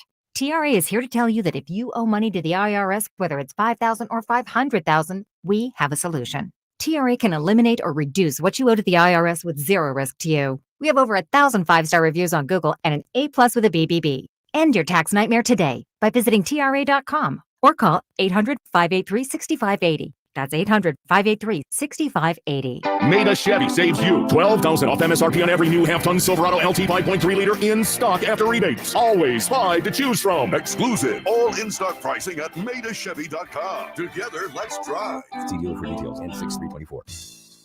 Jerry and Kenny here from Bell Brothers. And if you've even thought of replacing your old, outdated, inefficient windows, now is the time to take action. Right now at Bell Brothers, when you buy one window, you'll get the second one for 30% off. That's right. Buy one, get the second one 30% off. That's real savings, up to $6,000. You have to buy at least 4 windows to qualify, and you can't mix windows and doors. But beyond that, every second window is 30% off. For example, when you buy 10 windows, you will get 5 windows at 30% off. We also have 0% interest financing available for qualified buyers. Call for details. To take advantage of our buy one, get one 30% off sale, call Bell Brothers now at 916-444-1234 or find us online at thenosurpriseguys.com. The No Surprise Guys, Bell Brothers. Be listening to Sactown Sports each Friday morning for the Rivercats Weekend Report with team updates and everything you'll want to know about the next exciting Rivercats homestand. Let's go, Rivercats! Sacramento, Dirk Bentley is coming to town. Hey, y'all, this is Dirk Bentley. Saturday, September 28th at Hart Health Park at Cal Expo for Country in the Park, too. And he's bringing some friends. This is Marmalade. Take my hand, let me make you mine. Hey, Stasha. Kelsey Hart and more. Saturday, September 28th at Hart Health Park at Cal Expo. Get your tickets before they sell out at CITPFest.com. Brought to you by Coors Light. Golf to Go is brought to you by the Hagen Oaks Golf Super Shop. Here's Frank LaRosa. Are you one of those players that finishes a round, takes off your golf shoes, and dumps them in your car trunk? Golf Digest says you can extend the life of your shoes with just a bit of care. Use a little warm water and maybe a drop of soap to wipe away any dirt after your round. Actually, I just wipe mine with a wet towel when I take them off, and they stay looking like new. Also, use shoe trees to maintain their shape and keep the insides dry. If you have more than one pair, rotate them so you don't wear the same shoes 2 days in a row. Change your spikes because new spikes will help you get more traction for your faster than necessary swing. And with Sacramento's hot summers, give your shoes a break and don't leave them in the trunk of your car. That will suck the life right out of them. With so many brands, styles, and colors on the market today, you can certainly find the right pair for your personality and your game. When you think about it, golf shoes are really part of your equipment. Treat them well. That's your Golf to Go. I'm Frank LaRosa.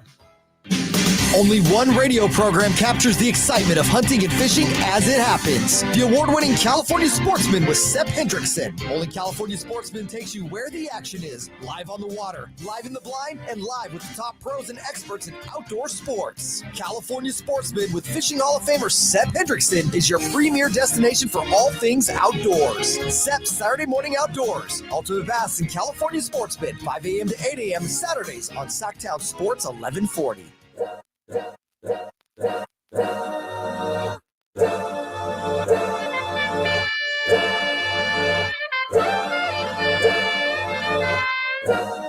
Live and local, it's Stiles and Watkins. Watch the show on youtube.com/Sactown Sports 1140. Or listen on the Sactown Sports app.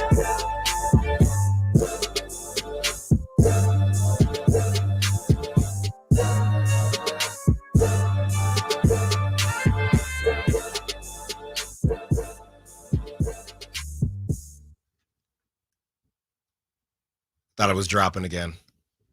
Oh, there it is. Turn my headphones up. Yeah. I can't hear my bass. Put some treble in it. Put some treble in it. Turn the snare up. Esteban says it's going to be an uphill battle when this team is the bottom 5 least attractive destination. Trades only. Monty has his work cut out for him. Well, we can go through the free because you had a free agent list. Yes. Yeah. Definitely. Which did really well on YouTube. Go check it out if you haven't seen it. While Chris pulls up the free agent list and whether or not they would be interested, let's just have some fun with it. I feel like, I don't know if people have a case of the Mondays, but I feel like a lot of Kings fans aren't feeling great today, Chris. I mean, Mike Brown just got extended. Everybody should be feeling good, man. Everyone's measuring attractiveness. Yeah, I feel like crazy. I'm on Love Island. Yeah, it's coming back soon. It is coming back soon. Love Island, USA or UK. But let's get to Dale. See if Dale can bring some positive vibes. 916-339-1140. What's up, Dale? What you got for us? Hey, guys and girl. Thanks for taking my call. Of course. Love your show. Thank you. I'm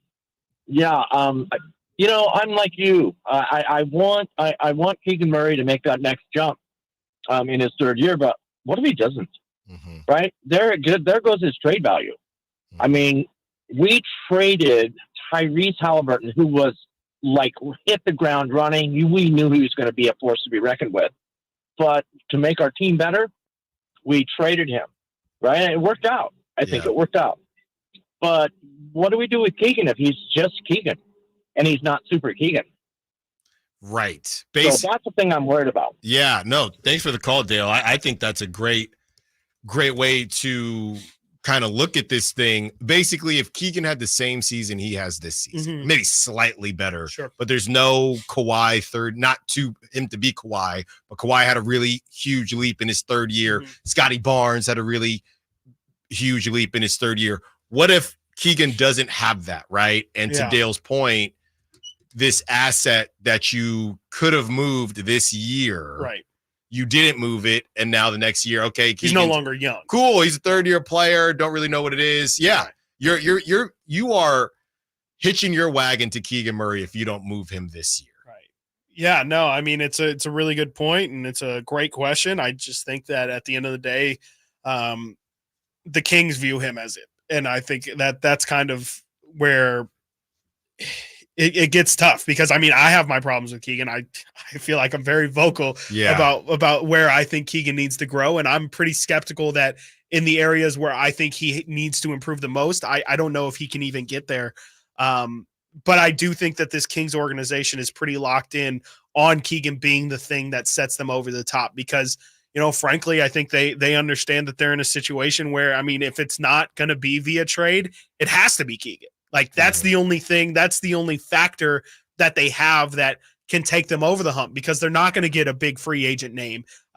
They're not going to, I mean, if Keegan doesn't work out to the caller's point, like they're not going to be able to trade Keegan and get some big player back. So if you don't cash in now, it's really interesting because then you're almost saying Keegan has to, he really does. He has to be a different tier of guy because if not, then the Kings are going to be plateaued at where they are. I don't know how they get another third option without eventually trading Keegan. Let me ask you this, and I don't know how fair of a question it is, but last week we were talking about Keegan Murray and you were saying how you weren't sure if Keegan would ever be an all-star. Yeah. Okay. If we're not sure if Keegan would ever be an all-star, shouldn't we be more willing to include him as part of a trade, not to overpay, right? But to include him in a trade for someone who has been an all-star. Like Mikal Bridges shouldn't be a question if you don't, if you're a person like me and and you think Keegan could be good, not sure if he'll ever be an all-star. Right. Why wouldn't you include him in a trade for a guy that you think could be an all-star or has been an all-star? Yeah, no, I mean, that's really the question. I mean, and that's where the Kings evaluation to me kind of takes over, where every indication has been, and maybe it's all just lip service, whatever, but all indications have been that this organization thinks Keegan is going to do that. And again, I have my reservations. I don't know if he's going to reach that level. It's tough, man. Like it's the calculation that you have to make, and you almost have to die. You have to pick a side and you have to die on it. I think you have to really die on that hill. And Monty McNair individually selected Keegan. Like he had an option. He could have gone Jaden Ivey at number 4. He could have maybe traded up and gotten somebody else. I think they've just kind of hitched their wagons to Keegan, and I understand that they can move off of it pretty quickly. But again, if they're moving on from somebody, you're pretty much giving. If the Kings trade Keegan, to me, that is a sign that they have seen something from him that makes them believe that they can't reach. Because to me, I think the Kings would tell you their trepidation in trading Keegan for Kyle Kuzma is they think Keegan can become Kyle Kuzma, if not better. Yeah. And I think that's just kind of the line that gets drawn. Is there's a point where some people believe Keegan can reach this point, if not go over, and there's some people who believe Keegan can maybe reach that line. And I don't really have a better answer, but the team, from all indications that I have, the team believes Keegan can get over that line. So you think that the Kings have, have higher expectations than you do? Yes, that's what I think. Yeah. From the 209, that's the catch-22. If we trade for another stud, then Keegan would get bumped to the fourth option, and you aren't relying on him at that point, which I think the 209 is going on to say, well, then how does he progress? Right. If he doesn't if you go get Kyle Kuzma and you don't have to give Keegan, now Keegan's the fourth option. Right. That's a great point, 209. Yeah. Put your name on it. I think it just becomes a matter of he has to be efficient then, where it's not even necessarily as cut and dry as look at the numbers. Keegan was 15 this year, is 16 is 15 last year. He only moved up to 16 after you got Kyle Kuzma. Mm-hmm. You stunted his development.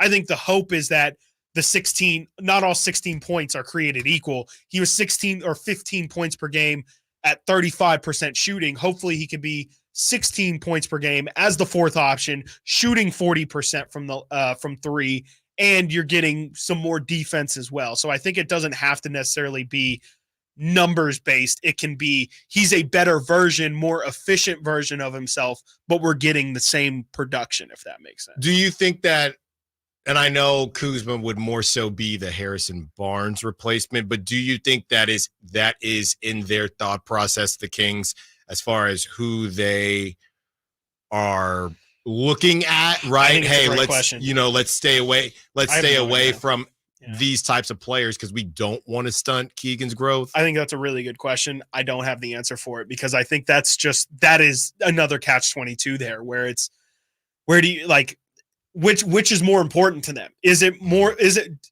most important to them for Keegan to maximize his potential or for Keegan to be very comfortable in a role? Could you argue that this is maybe what happened to Michael Porter Jr., where to an extent, yeah, sure. You know what I mean? Because you got Jokic, you got Jamal Murray, and you didn't really need Michael Porter Jr. to progress. Yeah. So he hasn't progressed. He's still a good player. He's a heck of a shooter. Sure. But he really hasn't progressed as a player. And now here he is now at 26 or however old he is now. And he's never going to have to do any of this. He's not going to have to change his game, or you're going to ask him to change his game at 27 and say, well, now you need to work on this, this, and this, which you've never had to do because we have Jokic who covers up a lot of deficiencies on your team. Yeah, definitely. I think that it's definitely a situation where Keegan, he kind of does it by getting somebody else. I think the hope is also Keegan's development isn't as crucial to that Michael Porter. Like if you can get the Aaron Gordon to Keegan Murray, then what that other player is doing takes away.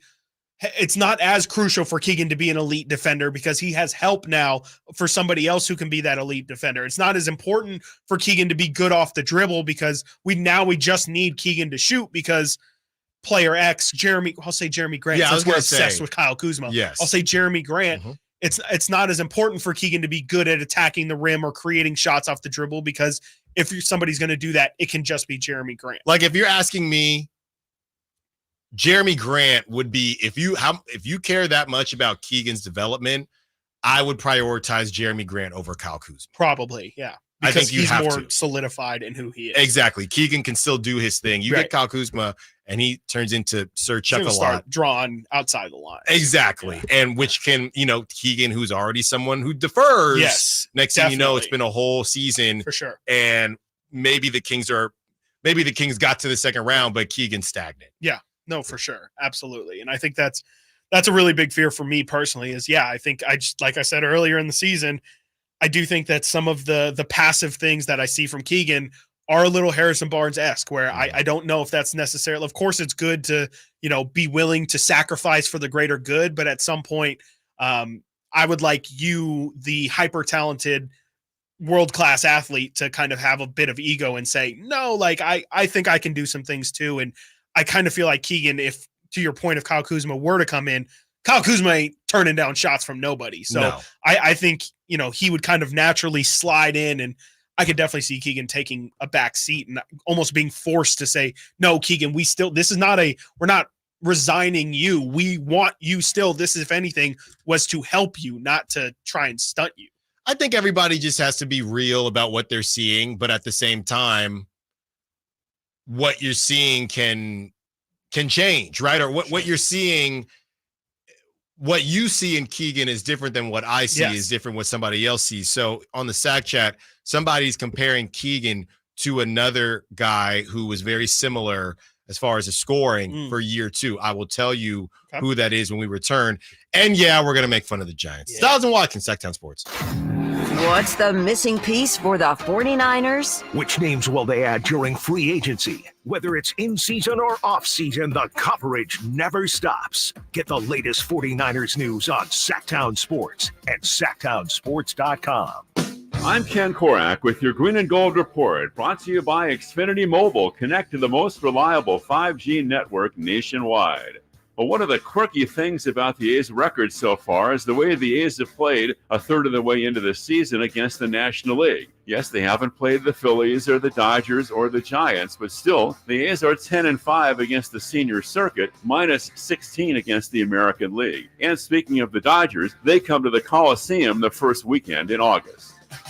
Want more speed? Well, Xfinity just increased their internet speeds, and they're faster than ever. It's time to get more out of your internet with faster speeds from Xfinity. Now through June 21st, get 150 megabit Xfinity internet for only $19.99 a month for 12 months with a 1-year contract. That's double the speed for the same great price. Click, call, or visit a store today. Requires paperless billing and autopay with stored bank account. Restrictions apply. Equipment, taxes, and other charges extra. After promo, regular rates apply. Actual speeds vary.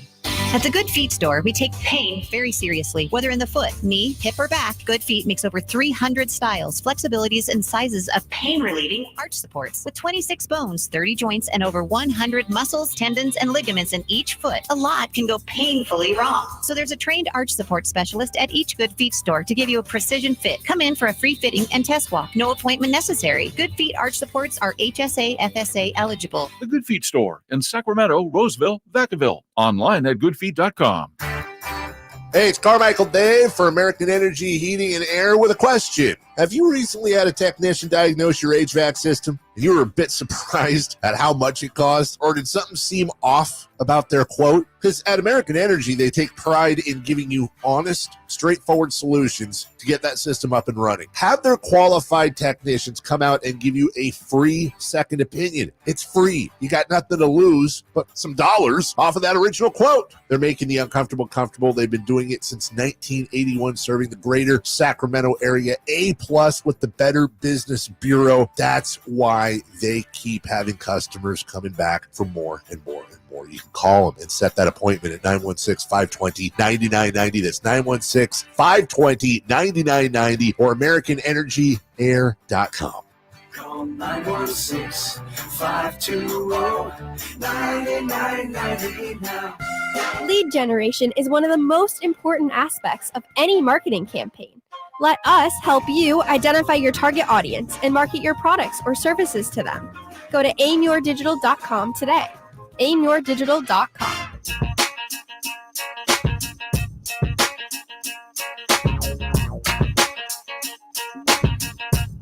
A little bit of a tweak in his back when he planted. You take a misstep if you're going to absorb in your lower back, most instances. I mean, yeah, you take it out. You got to tweak somewhere. And you take them out now, maybe. Sacramento has a new tag team in the midday. It's Stiles and Watkins on Sactown Sports. That was a Snell injury, and he pitched pretty well.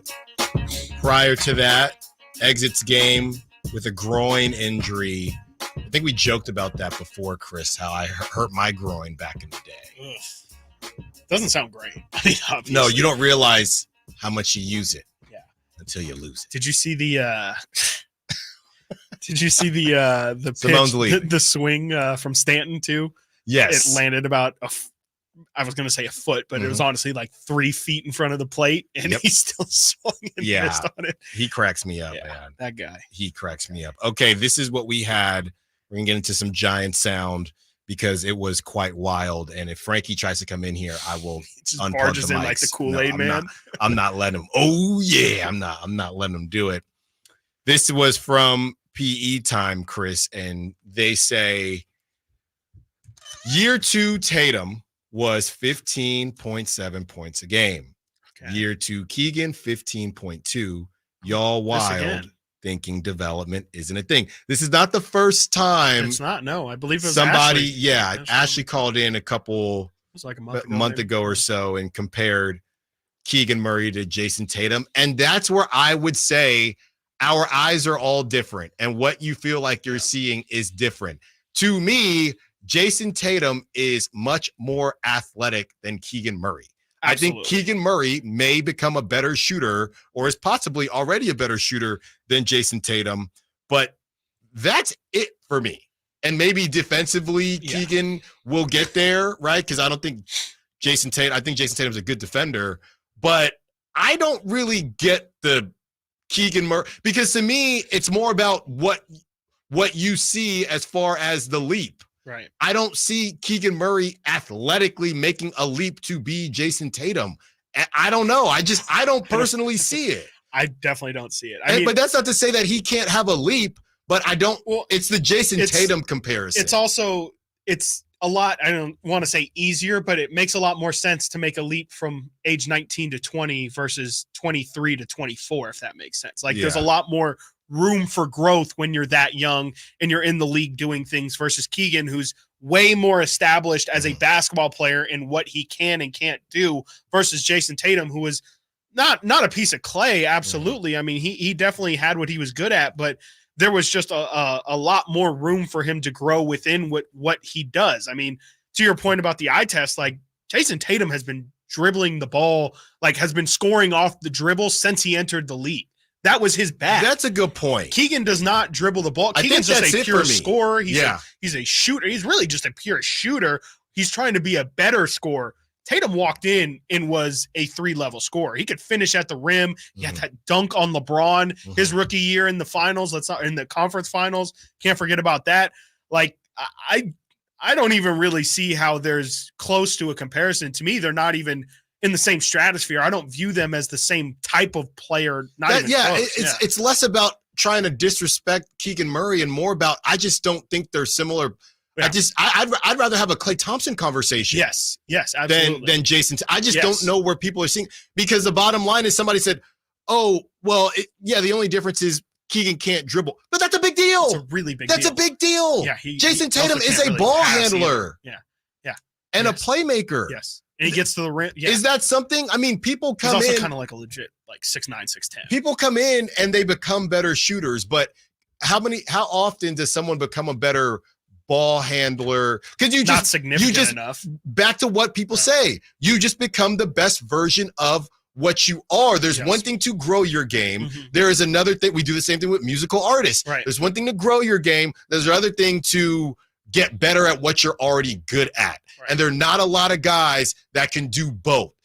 Where we're at with Keegan now is we're going to learn here. Is Keegan still going to expand his game, or is he just going to, or would you rather just him get really good at the stuff he's already good at? Yeah. Do you really? Because he's got to become a better ball handler. We already added defense. Yeah. We saw how that affected his shooting this season. That's exactly what I was You want to keep adding stuff? We saw how much that first half of the season was a tough watch. It's going to be even tougher if you're going to say, okay, Keegan, I know you're not comfortable with it, but we have to throw you in the deep end here. You're going to have to hold the ball a lot more. That's going to lead to a lot of mistakes. And I don't know if that's for the best of it. On a team where you're trying to win now. Trying to win now. This isn't you cannot handhold. No. You can't do things like that. No. So again, I'm not saying that Keegan won't make a leap. I'm pretty sure that he will. Yeah. I'm just not really understanding that leap. From 15 to 23 a game. That's what Tatum did. That's what Tatum did. He went from 15.7 to 23.4. Year 2 to year 3? Yes. He was 12th in MVP. He was All-NBA third team. He was an all-star, and he was 4th in most improved player. I just, that is a massive leap for Keegan to make. And, I'm not saying it's impossible. I just don't think off of what I've seen so far, I don't know if he's going to be able to do that, man. Like, I think that's again, I have questions on whether Keegan can be an all-star even. I'm not going to go third team all NBA quite yet. I'm looking here. I don't know why people started the whole third year leap thing for Kawhi. Kawhi took a while. Kawhi went from 7.9 his rookie year to 11.9 his second year to 12.8 his third year. Then his third to fourth year, he went from 12.8 to 16.5 points per game. Then he just started doing more and more. Right. Then his fourth to fifth year, he went from 16.5 to 21.2. And then that next year, he went from 21.2 to 25.5. And then I believe that's when he had the weird injury thing and then went to Toronto. So Kawhi, that third year thing, I mean, you have the Jason Tatum comparison, which is insane. But yeah, maybe that Kawhi third to fourth year, that 12.8 to 16.5, I could see that. Or maybe people are saying just that Kawhi leap that he eventually had, which would be 16.5 to 21.2 a game. I just also there's difference in roles too, where it's like Tatum walked in and he was always he was in the same draft class as De'Aaron Fox. He walked in and he was viewed as, okay, you're going to be the guy that's going to get the ball a ton. You're going to be the number one option or a pseudo number one option. Mm-hmm. That's what they were grooming him up to be. I don't think Keegan, to the Kawhi point too, I don't see Keegan being number one option. I don't want to say material, but that doesn't seem to be the trajectory that he's going on to me. No. To me, it seems like at best he's a really good second option. But again, that to me is more doubling down on what he's already good at. Yes. If Keegan's going to try and expand his game to be a more complete player, I just don't know if you end up seeing the greatness. I think you might see a lot of good and really good. I feel like if he just becomes a lights out Klay Thompson again, I think Klay is probably the better comp or hope for a comp. To me, that's a lot more useful for Keegan's development than trying to be somebody who's ISOing, going between the legs, taking step back threes, getting to the rim. Klay still can't dribble now, and he's going to be a Hall of Famer. Exactly. He just shoot the basketball and defend. Yeah. Okay, that's really all you have to do and cut. And even for Keegan, so how is Keegan going to get 8 more points per game? That means that, to me, people are injured.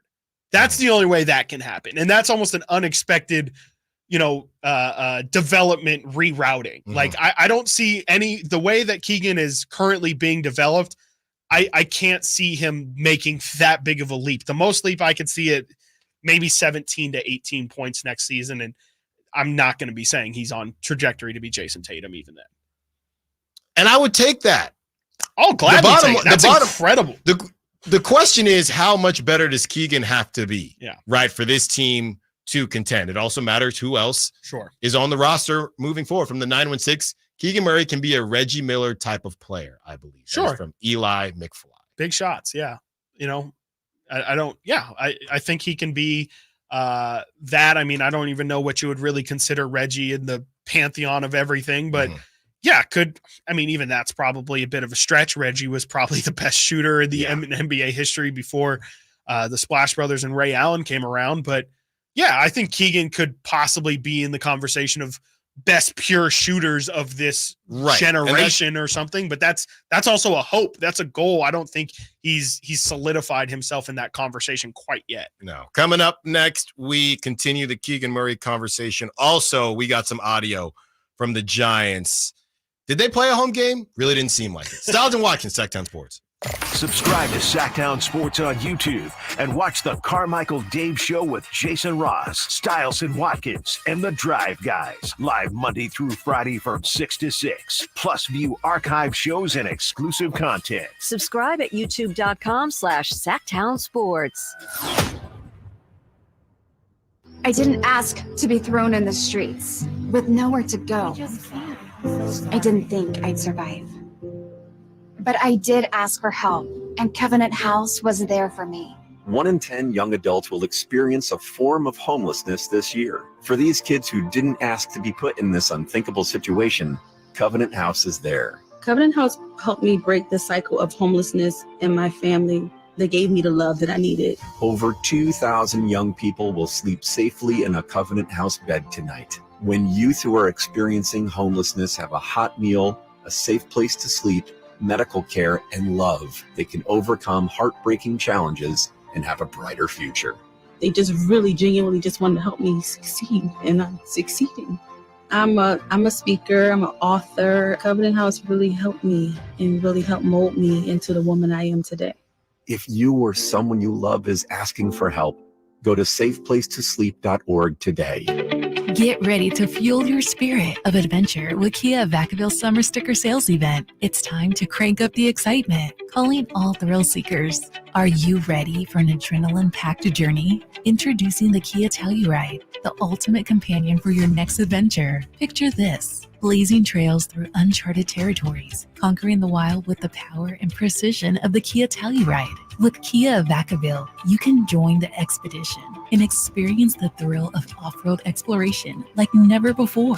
With its rugged design and cutting-edge features, the Kia Telluride is your passport to unforgettable adventures. Don't let this opportunity pass you by. Head to Kia Vacaville today and gear up for the adventure of a lifetime during their summer sticker sales event. Your adventure starts now. Kia Vacaville, where every journey is an adventure. Visit Kia Vacaville today. Model availability, lease options, and features may vary. Please visit Kia Vacaville for more details. At Ashton & Price, we get injury victims to yes. Experience, yes. Ashton & Price has been around for over 25 years. No more insurance companies? Yes. Our clients focus on getting better, and we handle all the rest. Results? Yes. We've collected over $100 million for injury victims. No fee until we win? Yes. Our clients pay nothing until we win. Ashton & Price, the best at getting to yes. Remember, for the best advice, don't think twice. Call Ashton & Price. It's Kyle Draper here to let you know that the famous Bay Area pizza company, Amici's East Coast Pizzeria, has just opened its first location in Sacramento, offering takeout and delivery to the greater Sacramento area. To check out the menu and order online, visit Amici's.com and click on the Sacramento banner. As a special deal, all this week, when you enter promo code SAC50 at checkout, they'll give you 50% off any large pizza. So when you want to enjoy half-price pizzas with family and friends this week, use promo code SAC50 at Amici's.com, and Amici's delivers. The NBA app is everyone's app. Every fan of every team. Oh my goodness. Everyone who follows LeBron, Tatum, and Embiid in the app. Every warrior who's ready to go to battle over three-point percentages. Every streetwear king who's here for the tunnel fits. Every young buck, nugget, and grizzly who wants to take a peek behind the scenes of the league.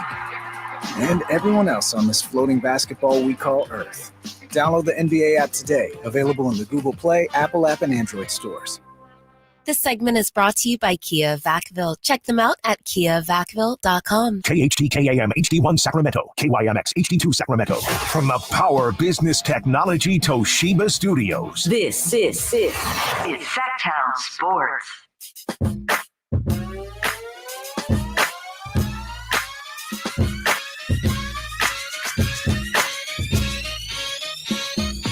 Sacramento has a new tag team in the midday. It's Stiles and Watkins on Sactown Sports.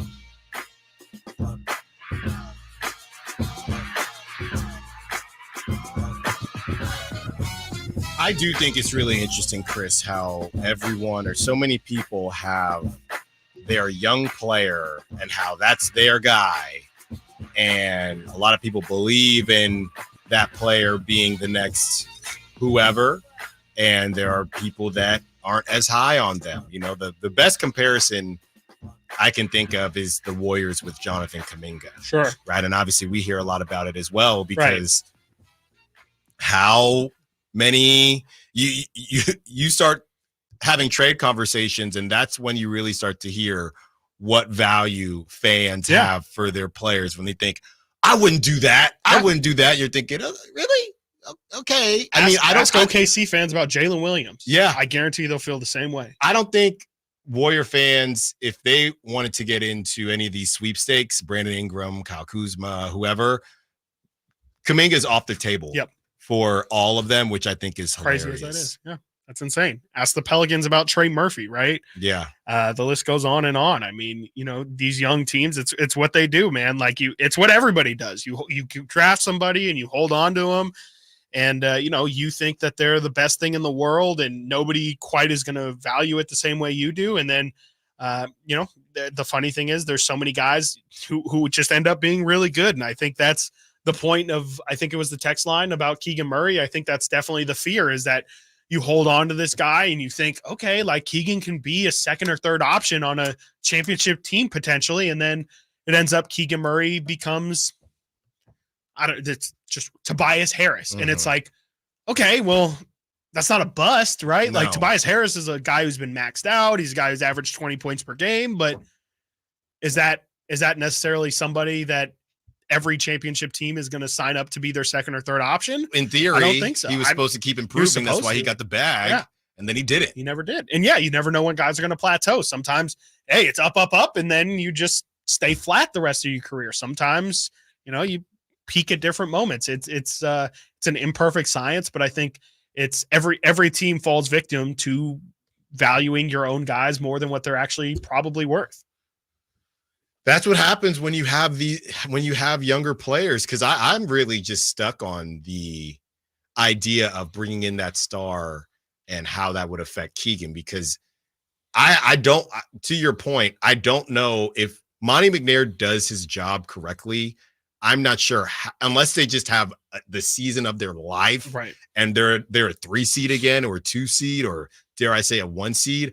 I'm just not sure how they're going to bring in a Brandon Ingram type of player and Keegan's going to average 20 points a game. I just don't see how that's happening. I think maybe Sabonis' scoring is the thing that maybe we're not factoring in, is that I don't believe is naturally somebody who wants to be at 20 points per game. He, to me, feels like, it's almost like, boxers kind of have their like walking around weight, and then you have the weight that you make. To me, like Sabonis, he can be the 20 point per game scorer, but I think his natural playing ability is more of like a 16, 17 point per game scorer. And honestly, I'm okay if Sabonis is 16, 12, and 10 versus 20, 12 and 8 or something like that. I have no problem with other guys being the primary scoring option. And I think that's hopefully where I would go. And I think the offense is going to change too. I think if you bring in a Brandon Ingram, a Kyle Kuzma, anybody, Jeremy Grant, even maybe, I think the offense changes. I don't know if we're going to be as DHO reliant as we've been in the past, because I think some of that is due to the personnel they have. If you have another guy who can create offense, maybe you run more traditional pick and roll and you kind of become a little bit more of the offenses that we see across the league and start hunting mismatches as opposed to getting into your flow, getting into your system. And as we've seen, sometimes that can stagnate.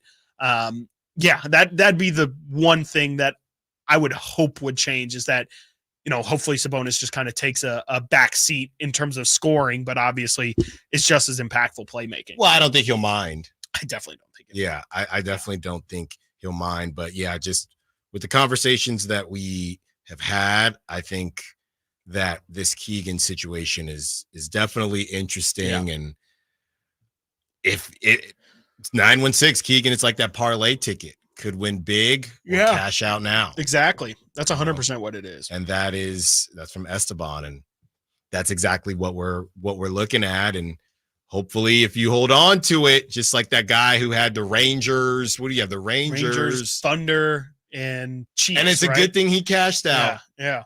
Right. That ended up going 6. So yeah, right. Well, yeah. Hopefully. Yeah, he did cash out. He right? did cash out because he posted the video. 87. Yeah. Okay. It was nice, better than nothing. That's better for than sure. Nothing. Got 2 of them right, and he would have lost. Yeah, he would have left with nothing. And he would. It's just a lost. lifetime of regret. Yep. That's it.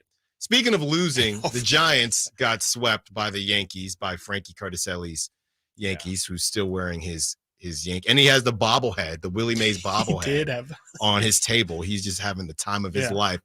We got to play this sound. This is from Soto's second home run when the Yankees took the lead and Camilo Doval blew that opportunity in the ninth inning.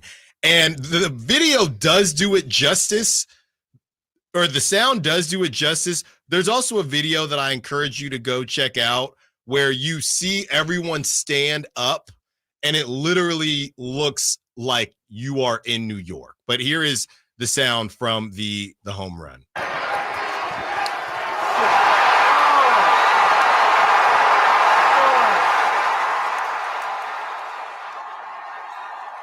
That is in San Francisco. That is in San Francisco. Yeah. They all rise as well. I know that's an Aaron Judge thing, but to your point, in the video, like it sounds like there's a lot of but literally it looks like the entire stands are standing once the home run I've gets never hit. seen anything like it. It's I've been crazy. to a lot of Giants games there. Never seen anything like It's it. crazy. The Giants are 29-31. They had been playing well before they were above came up 500 against a varsity team in the Yankees. And honestly, man, if they missed a play, I just think, and I was looking at, some Bay Area talk as well, just listening to some of that. And I don't see how Farhan makes it. If they don't make the playoffs again, I just think that they won't have a choice. Does the playoffs even matter? I mean, if they make the playoffs at this point, like, does that buy him another year? Like, it's almost like the Mike Brown thing where it's like, okay, so you're saying a season is going to change everything. So all the bad feelings that you were feeling or all the good feelings could just be like, I think it's just been too much leading into this. And then, they did spend the money, right? We talked about in the offseason, besides the Dodgers, they spent gets the most hurt. money, He's out for the season. Yeah. Blake Snell, who's now, that's been a complete, this is what I don't, can someone explain to me these two-year contracts with Chapman player and the Snell options? one? Yeah. Because you're basically just hoping, you're signing them to a 2-year deal, ultimately hoping that you get one good, the best you're going to get is one good year. Right. Because they're either going to ball out and opt out. Right. Or they're going to stink and opt in. And then you hope that they don't stink that second year. So the best you're going to get is one good year. Right. I don't get that. I think that's the move of a desperate team. Blake Snell he's probably going to opt in. At this point, yeah. Unless the second half of the heats up, season, right? Which is what I think he did last year. But 2 rehab assignments already. I mean, I'm assuming he's going to have to do we might see him in Sacramento again, right? With this injury. I mean, no, I think that it's just a sign of desperation, man. Like, that's what you do when you have to get a deal done and it doesn't make sense, but that's how the Giants had to reel them in, right? And so it's a matter of, would you rather have them on those deals or not have them at all? Those are the only options? I think so. I mean, we heard all off season about how people are having questions about the market itself and, San Francisco, the city and all that. But also, Giants don't really carry weight anymore. Like, I don't know how many players out there still think fondly of the 2012, 2014 Giants, I kind of think that this is kind of the bed that they've made over the years. And, I think Farhan's gone regardless. After this season. I think I think as soon as you can. I mean, it wouldn't, if you could do it during the season, I think they would, but I just think that this has been a failure, man. Like, I mean, and it's, I think he did about as well as he could have this offseason. I think all the moves were the right ideas. Bringing in Chapman was definitely the right idea. Bringing in Snell was the thing everybody wanted him to do. To get Jung-Hoo Lee out there, absolutely. He played great too. It wasn't like it was a bust of a signing. He got hurt, and I don't really know. That's not 100% Farhan's fault, but I think the hole that he has dug himself over the years, I just don't think you can get out of this one. Yeah, and they'll have some help coming. Especially when Aaron Judge walks in and does what he does. Yeah, they'll have some help coming eventually, but it has not. Robbie Ray? Yeah, with Robbie Ray, but you're just trying to keep your head above water. But the problem is, okay, well, you get Robbie Ray, and now Blake Snell can't stay on the field. Yeah. That's 100%. That's the issue. So, that was pretty crazy. Shortstop's a problem. Yeah, shortstop is a big problem. Go get Bo Bichette and maybe Elliot Ramos. Maybe things can change then, right? Yeah. Maybe.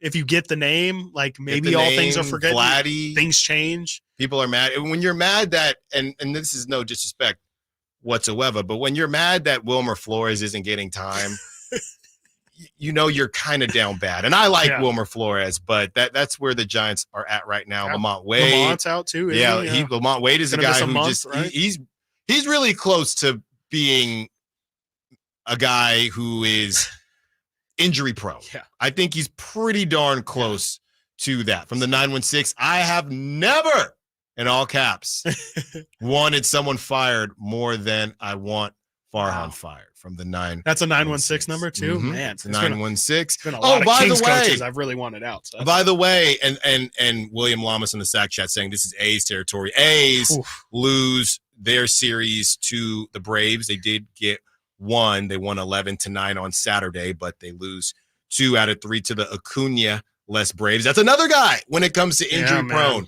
He cannot. And I had a buddy who. He got into some prop talk and he said, I'm taking the Acuna under because he was healthy last season. Yeah. No disrespect, right. and look now. Cash out like cash out. You got to do what you got to do, but we hope Acuna gets better because he is extremely exciting to watch. We're going to continue the conversation. And I saw something this weekend. I want to get your thoughts when it comes to the Giants and the A's. Also, we circle back on the Caitlin Clark convo and the NBA Finals. Stiles and Watkins, Sactown Sports. Our first year as the radio home of the San Francisco 49ers is one we will never forget. Going deep down the sideline for Are You? He's got it, and he's gone. 10-5, touchdown! San Francisco! Ayuk! Ayuk is on fire! Congratulations to the 49ers on a terrific year. And thank you for so many wonderful memories. If you need bold banners to boost your business, but you're on a budget, think Staples. Because now at Staples, you can save up to $50 on your print purchase. From posters and flyers to signs and menus, Staples can print anything you need to move your business forward. And with Staples Print Perfect Guarantee, it's done right or it's printed again free. Plus, same-day service is available on hundreds of items if you order by noon. Get it printed right at Staples. And now get up to $50 off your print purchase. And 76, visit staples.com/print for details. Hey everyone, it's Ted from Consumer Cellular, the guy in the orange sweater, and this is your wake-up call. If you're paying too much for wireless service, you don't have to keep having that nightmare. Consumer Cellular has the same fast, reliable coverage as the leading carriers for up to half the cost. So why keep spending more than you have to? Seriously, wake up! And call 1-888-FREEDOM or visit consumercellular.com. Savings based on cost of Consumer Cellular single line 1, 5, and 10 gig data plans with unlimited talk and text compared to lowest cost single line postpaid unlimited talk, text, and data plans offered by T-Mobile and Verizon January 2024.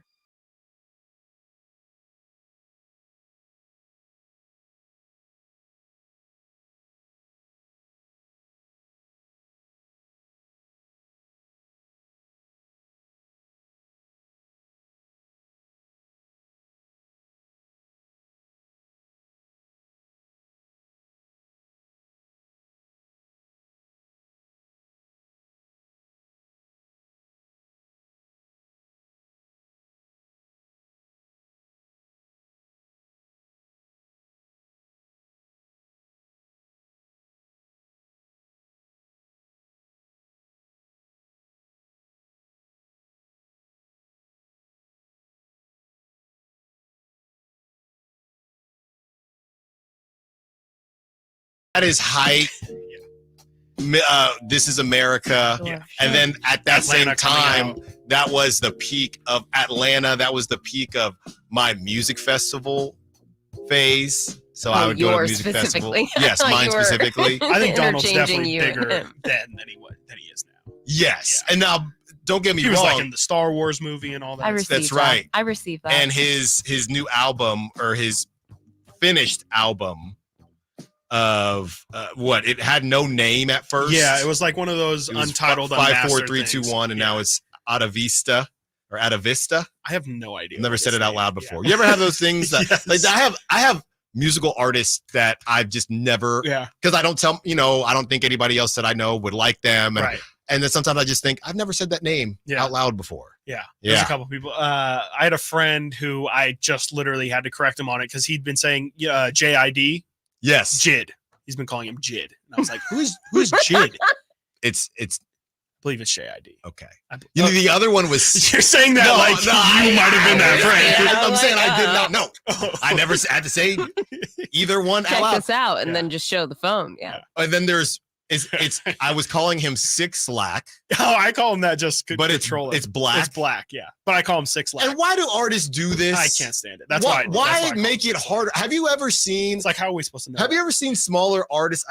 There's one guy, and it was just a stupid name. And after a while, he changed his name to make it easier to find him. Because you're just hustling. There's too many artists these days. We don't have time. Yeah. No. If I got to try to figure out your name or I can't remember Isn't it. Party Next Door kind of like that, where it's like he doesn't have the vowels or something in his name? Or I know the Weeknd does it, but then all these names were just I guess not questions, but just statements. Party Next Door, The Weeknd. I think there's one. Party over there, party. It's just ridiculous now. Party over there, party over here. Party over here, party over there. Have you heard his new album? Tomorrow I Will Find You. I mean, it's crazy. Tomorrow could definitely be the name of an artist. I thought you were saying pretty that. sure Tomorrow is the name of Yeah, an artist. and I feel like it's with a 2. Oh yeah, Tomorrow. My God. I'm so I hate that. I sound so old right now. Kyle is probably laughing while he's listening. So I saw this and it made me think, Chris, this goes out to all of the Giants fans out there. And I would say, I guess you could put the A's in this, A's fans too, and those who don't have a baseball team. I saw somebody put up a flag in front of their house and it said House Divided. And it was a half Giants flag, half A's flag. Okay. And I'm wondering now, are there any, especially because of the Giants, not that the A's are good either, but the Giants, there's no reason to go to bat for them right now. Maybe they'll, no pun intended, maybe they'll pick it up. But if you are a Giants fan, with the A's coming out, I'm wondering, 916-339-1140, do you think your Giants fandom will be swayed at all with the A's in your backyard? And we understand that they're renting, and we understand that they're supposed to, as long as you move that septic tank, you're supposed to still go to Vegas. But I am curious, are there any Giants fans out there that feel like they might be swayed to the A's side? Just because the Giants aren't really good either. Now this team is in your backyard, the most intimate setting in all of baseball. Right. And Well, yeah, I don't know. Tampa Bay. I sent you that, man. You did send I it think to we me. lost it. I think we already lost the most intimate stadium. I mean, I think it's a great question. Especially with all the Farhan stuff. I mean, and I think the texter saying that they've never wanted someone out of their organization more than they want Farhan. Like, I think a lot of Giants fans are, I don't want to say to their end, but I do think that there's a lot of people who would be more willing to maybe accept the possibility of accepting a temporary baseball situation. I mean, for me personally, I mean, I've told you before, like I'm definitely if I would say I'm a fan of anyone, I would say I'm a casual Giants fan, maybe a casual A's fan as well. But I think that the window would be open for me. I mean, nothing Farhan has done has really strengthened my relationship with the Giants. I've told you before, there's even there is a layer of this where I would like the Giants to have some cool guys. Like, I know everyone's got their own definition of cool, but personally, I wasn't getting super excited about Madison Bumgarner, Matt Cain, and Buster's a great athlete, but he wasn't the most personable, outgoing character there is. We had Hunter Pence. Hunter Pence definitely is outgoing. Where's the but scooter? Find the scooter. I think that's a little bit of an acquired taste. I would say Hunter Pence can be a bit eccentric, and the worst jersey I've ever seen worn. Yeah, the socks, the whole, everything about it. Actually, Hunter was. I gotta say, I still think it looks terrible. Yeah. But Hunter was ahead of his time. The kids these days, they're doing the pants above the kneecap. Yep. Someone got the stirrups. Did he have the stirrups too? I can't remember if he did. I don't think he did. Yeah. I don't think he did. It might have been two on the nose. Too much sense. Yeah. That would make too much sense. Yeah, but I say all that to say, like, I'm open. Like, I wouldn't say that I'm closed off to, oh no, I'm bleed, orange and black. And right. I get that there's definitely a lot of people who are way more committed to the Giants than I am, but I would say just from a casual viewer perspective, I'm open to it because the Giants have left the window open, in my opinion.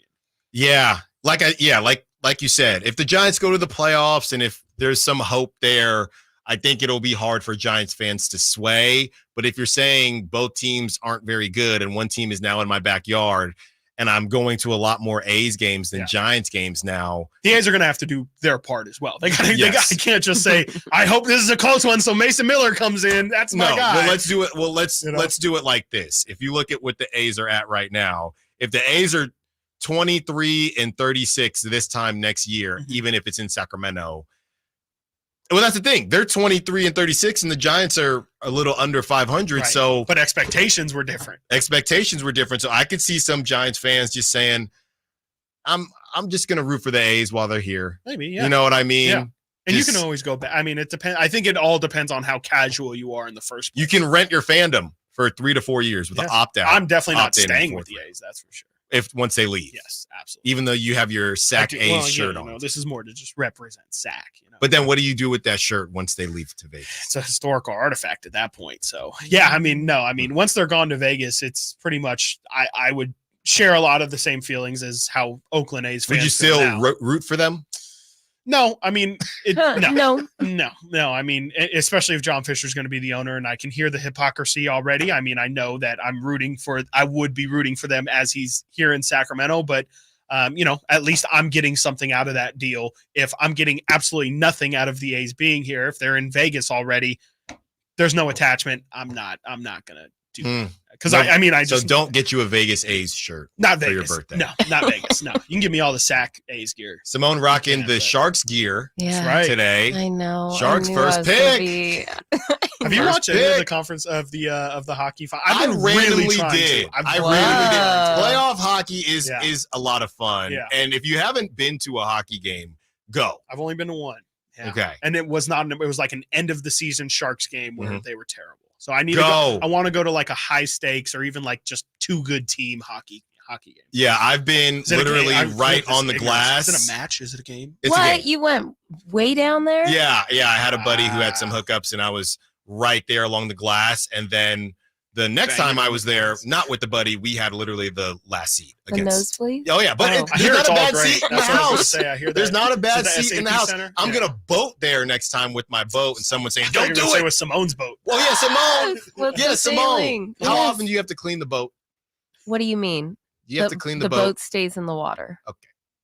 But what do you mean? It builds character. You got to, hey, you want to take, like Chris said, hey, we took the boat out. Yeah. Now we got to clean the boat. Scrub the deck. I mean, I've been scrub the deck on the Sacramento River before where, yes, we're putting the boat in the water. And then when it comes out of the water, you have to towel it all down and make sure she's all good. Get everything Is that why you watch Below Deck? Is that why you watch Below Deck? I'm watching Below Deck in here. Oh, my gosh. Okay. There's nothing on. All right, that's Welcome to summer. 10 to 2. Speaking of what was on, we will get into, honestly, it was 40 minutes of just awkwardness, but we will get into the clip that is making its rounds. Now, and I don't know if the part that I told you about the yelling. Yeah, we'll get into what happened on First Take with Monica McNutt versus Stephen A. and Shannon Sharp. It was a bit uncomfortable. Molly, the mediator, didn't know what to do. We have that sound from you, and then we will have some crosstalk with the Drive guys as we discuss the Mavericks and their chances of winning the final. Stiles and Watkins, Sactown Sports. The NFL's leading rusher plays here. And a handoff to McAfee, walks in the end zone. Handoff to McAfee, takes it right down to the goal line. He does his thing again. McAfee goes in motion right. Backwards pass led by Juszczyk. A block there. Hurdles a man. 10-5. Touchdown! CMC! You can hear all of Christian McCaffrey's touchdowns on your home for 49ers football. Sactown Sports.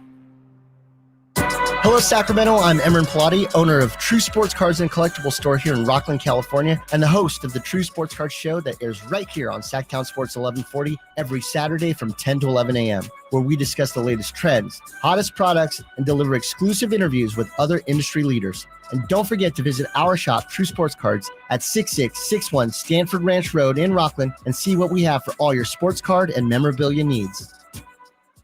Father's Day at Hagen Oaks is sure to bring a smile to the man in your life. From shoes to shirts, from golf balls to golf bags, and from drivers to divot repair tools, Hagen Oaks has all this and so much more, including gift certificates for the father who has it all.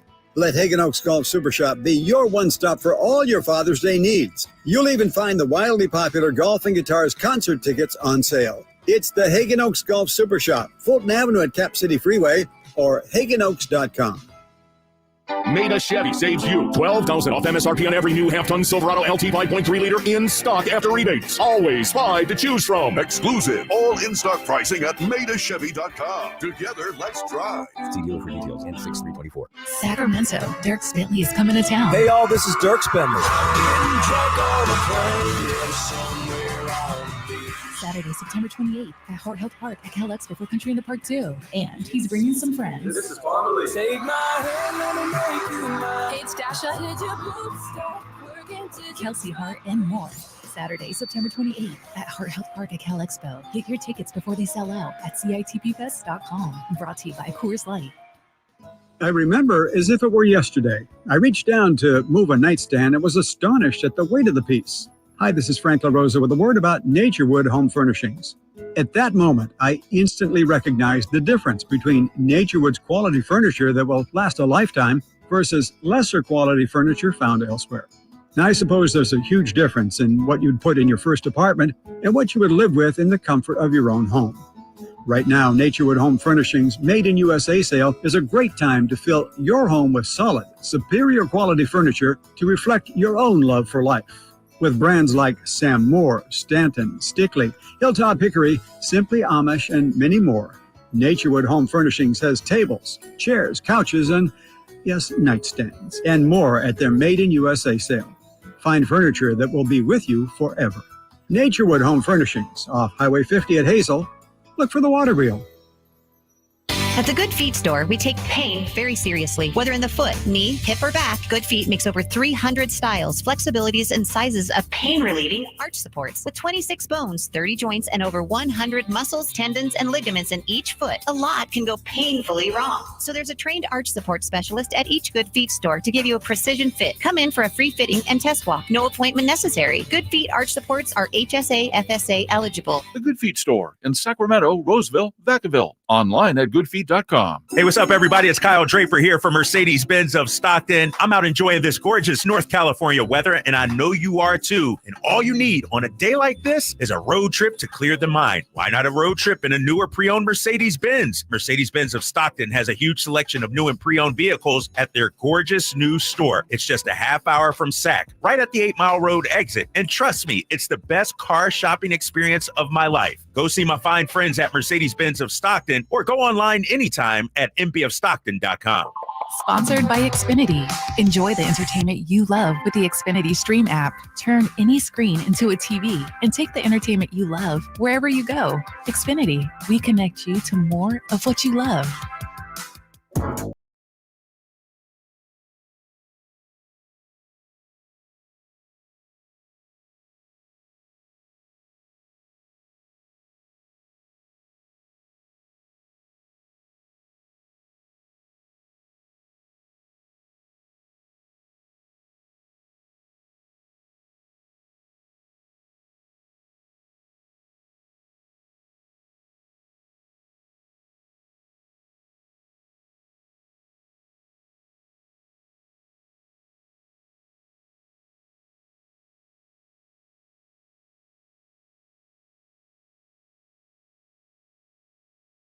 On the treadmill, I watch for sake. I fire stuff up to see, okay, is there anything that broke that we could add to the show, things like that. So I fire it up today. This is the first segment because I'm not running for that long. I'm not trying to fake it out here. It is the first segment, and this is just a clip of what has gone viral. More pieces of it has gone viral in terms of Kennedy Carter shoving Caitlin Clark. And the conversation that's continued this whole time about how Caitlin Clark has been treated.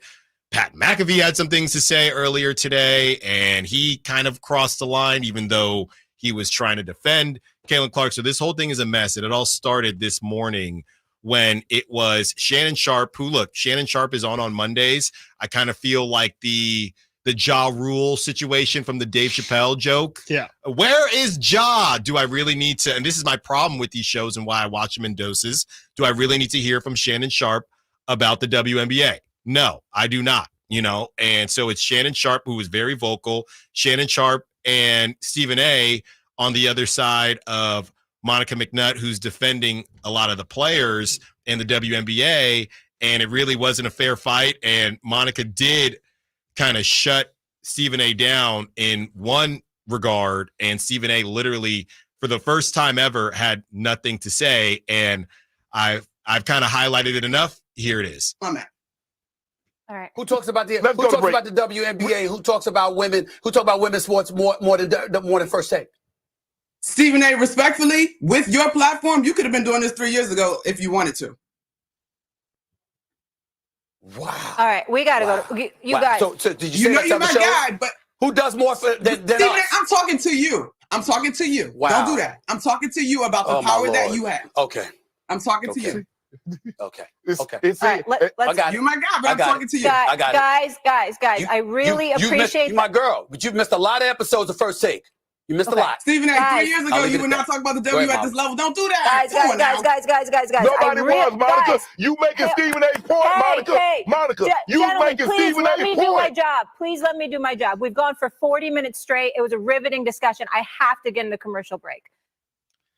So prior to that, there is a point where Monica is saying maybe are there some girls jealous of Caitlin Clark? Probably, right? And this is the part that took me out because she says probably, and then you have Shannon saying probably, basically, and then Stephen A. starts probably, and then they say, and Monica says, I don't know what you want me to say, and they both start.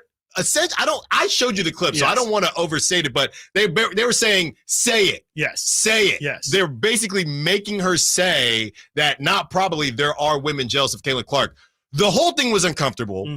I don't know I don't know if there's going to be, I don't know if backlash is the right term, but it was uncomfortable. I don't think it's, and I will use the word fair here, to have Monica McNutt try to go up against two of the loudest individuals in sports talk, when I would take her thoughts on the WNBA before, I'll give Stephen A. fine, his just due, but definitely not Shannon Sharp. So the whole thing was a mess. Then you have Pat McAfee saying that white bee. Okay, so it was a complete mess for ESPN, for the four-letter network this morning. I mean, I showed you multiple clips of it, more of that, and then what we had played. What are your initial thoughts, Simone? Of course, your thoughts as well. Just both of you on the whole thing. It's definitely a mess for sure. It's I'm trying to even figure out like who's. I think Monica McNutt is right, but I'm trying to even figure out what, if anything was resolved in that, or if it ended up just being a screaming match, because. I think she has a point that Stephen A. definitely could have highlighted. I don't know what Stephen A. is talking about. Like, they have not talked about the WNBA more on that program than maybe he's saying maybe at ESPN. Maybe at ESPN shows, possibly. It's a low bar. They're also on for 3 hours. Where I don't know if anybody else is given a 3 hour window. Maybe when Kelsey Plum was doing her thing and Sabrina Ionescu. Sure. Yeah, I just think it's a mess. I don't really have many thoughts, but I don't understand how that's not good television to me. That's just two guys getting riled up, and it was very unnecessary, and I don't really have much, honestly. Yeah, I just the way that it felt like they were ganging up on her, and I don't like conversations when you already have your mind made up. Yeah, and that's why I don't really do politics with people, because my feeling is that, hey, you feel how you feel. I feel how I feel. I don't know how many have been, oh, wow, I've just been enlightened. Because you stated this, and this point, I think differently. I just don't think that happens very often. Simone, wanted to get your thoughts on the whole situation. Yeah, really quickly, I think it's obviously a fascinating conversation to be had, and there's a lot of intersectionality as far as gender and race and everything. And it's just a really uncharted territory for all of us, right? Because the national media wants to start honing in and focusing on this subject matter that maybe they haven't before. I really don't know how to check Stephen A's receipts on this. And then at the same time, I don't know, you want to get the expert advice from someone who's been entrenched in the field too. So it's just, I don't know, you want there to be more, more of a spotlight on the sport, but I don't know. I just don't know. Right. In a weird way. And I think Dave was kind of going down this road this morning. It is the band that you're used to. There are some gatekeepers out there that feel, well, we were watching the WNBA first, don't tell us. Right. But then you like to complain about the fact that it should not be enough. Yeah, so you're going to get coverage, and I guess in a way, this does mean, I saw a joke that said that the WNBA has arrived because Cameron Brink had posted something, and right under it says, somebody said, "You sold my parlay," right? It was just the idea of the WNBA has arrived because people are joking about these things now, right? And this is part of it, right? This is part of it, sure. And you're gonna get okay. And that was part of Stephen A's argument as well. Exactly, right? and I think I didn't like the way Shannon did it, but I do somewhat agree that it's, and I know I say chicken or the egg a lot, but yeah, Stephen A could have been talking about it more. But if he had a story that was worth talking about, like he does now with or that Caitlin has Clark, the legs of it, that has the legs, then he would have. So I understand where Shannon was coming from. I just didn't like how he did it, and he was being so matter of fact, which you also circled back to. Yeah. He was trying to shut it down in a way of like, no, I've been here the whole time, and like gaslighting in that way. So it's frustrating when we're trying to have an authentic conversation, but then you're gaslighting me, telling me, no, I've been here on the forefront. But then we're talking about, no, we haven't been here, and we're all trying to navigate this together. Yeah, and these conversations are going to continue to happen. I think, I really can't wait to see nothing ever happens to Pat McAfee, but I am interested to see. To me, the McAfee thing. The McAfee thing is nuts. Like we mentioned earlier, he on his show was, I guess, trying to. I don't know. Again, I don't know what his goal was. He was trying to immerse himself as a Caitlin Clark hater, and in doing that, he called Caitlin Clark this white bee. I don't think so. To me, that's how I took it. I heard it as he was trying to be passionate about Team Caitlin. Like he was like, that's even worse. Because his argument was, everyone's trying to say it's the whole draft class. McAfee was saying it's not the whole draft class.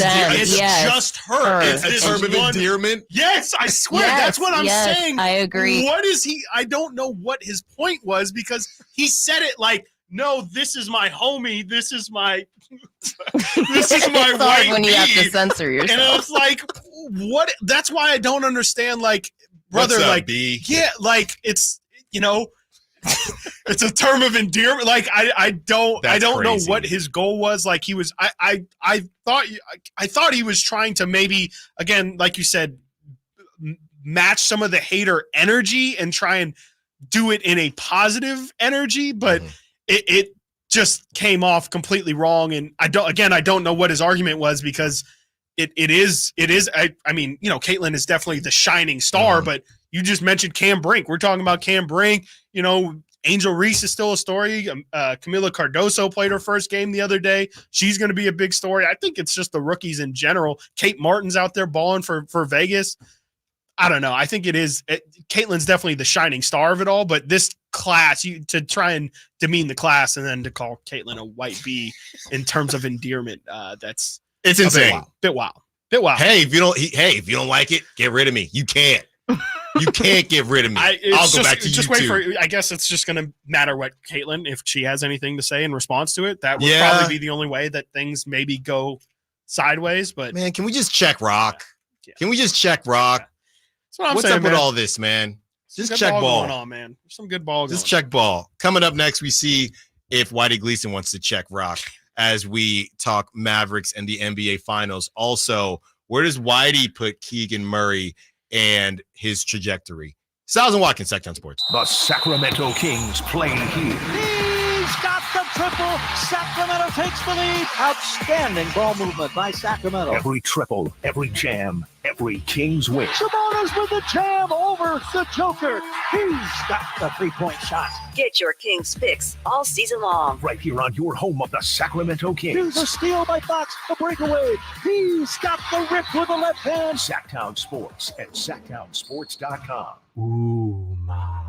What was that? That is business phone bliss with the Ooma Cloud Phone System. It handles all our voice, video, and messaging needs. You sound very calm. I am. Ooma has everything I need to run my business more efficiently, like virtual receptionist, call routing, and video conferencing. And it starts at just $19.95 per month per user, plus taxes and fees. Ooma. Nice. Find your business comm at ooma.com/radio. Angie's List is now Angie, and we've heard a lot of theories about why. I thought it was an eco move. Fewer words, less paper. No, it was so you could say it faster. No, it's to be more iconic. Must be a tech thing. But those aren't quite right. It's because now you can compare upfront prices, book a service instantly, and even get your project handled from start to finish. Sounds easy. It is, and it makes us so much more than just a list. Get started at Angie.com. That's ANGI, or download the app today. Hey, pet parents. With Progressive's collision coverage, you get extra protection for your cat or dog, because there's nothing worse than seeing your pet hurt. Like when you see their face after accidentally stepping on their tail, and you say, "I'm so sorry, Mr. Pickles." But as you kiss his nose and rub his little belly welly, you know Mr. Pickles is thinking, "You betrayed me." Anywho, Progressive pays up to $1,000 in vet bills if your pet is injured in an auto accident. Learn more at Progressive.com and watch where you step. Progressive Casualty Insurance Company and Affiliates. Collision coverage subject to policy terms. Not available in all states. Seasons change. Why not your tech? Upgrade now during the Dell Technologies Summer Sale event and save on select PCs like the XPS 16 powered by Intel Core processors. You'll be able to bring your most intensive projects to life with built-in AI, minimalistic design, immersive visuals, and cinematic audio. When you shop online at Dell.com/deals, you'll have access to exceptional tech and electronics plus free shipping on everything. Amazing prices await you for a limited time only at Dell.com/deals. That's Dell.com/deals. Swing into summer at the Golf and Guitars Music Festival, June 24th and 25th at Hagen Oaks Golf Course. On June 25th, enjoy live performances under the stars from Craig Campbell, Corey Kemp, Love and Theft, plus Ashley Cook, Jason Michael Carroll, Mark Wills, and more. It's not just about great music and golf. It's about giving back. Proceeds go to charities supporting youth, those with disabilities, and our veterans in the greater Sacramento region. Tickets start at just $40. Get your tickets now at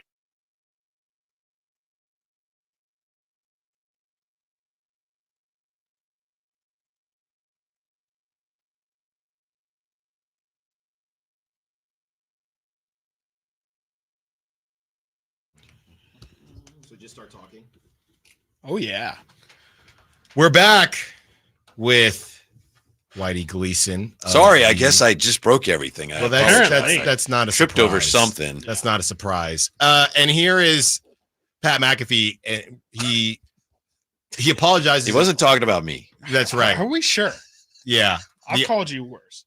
Here's Pat McAfee. He is apologizing in only the way Pat McAfee can. He says, "I shouldn't have used white B," and he puts it in quotations and says it again, "as a descriptor of Caitlin Clark, no matter the context, even if we are talking about race being a reason for some of the stuff happening. I have way too much respect for her and women to put that into the universe. My intentions when saying it were complimentary, just like Chris said, a term of endearment, just like the entire segment. But a lot of folks are saying that it certainly wasn't at all. That's 100% on me for that. I apologize. I've sent an apology to Caitlin as well. Everything else I said, ... still all facts. What about 7 L's? Hashtag journalism. Hashtag WNBA. Hashtag she is the one." With a gif of Caitlin Clark. Hashtag journalism? Yeah. That's a great Yeah. Not the card I would have played there, but Okay. I think he's still joking. It's all a joke to him. It's all a joke. Yes. That's all it is. It's all a joke. that's to just him. Obviously a very offensive term to a lot of people. Yeah. That's the thing. Apparently people didn't understand what I was trying to say, so let me apologize for you not getting it. That's something. For absolutely nothing. Yeah.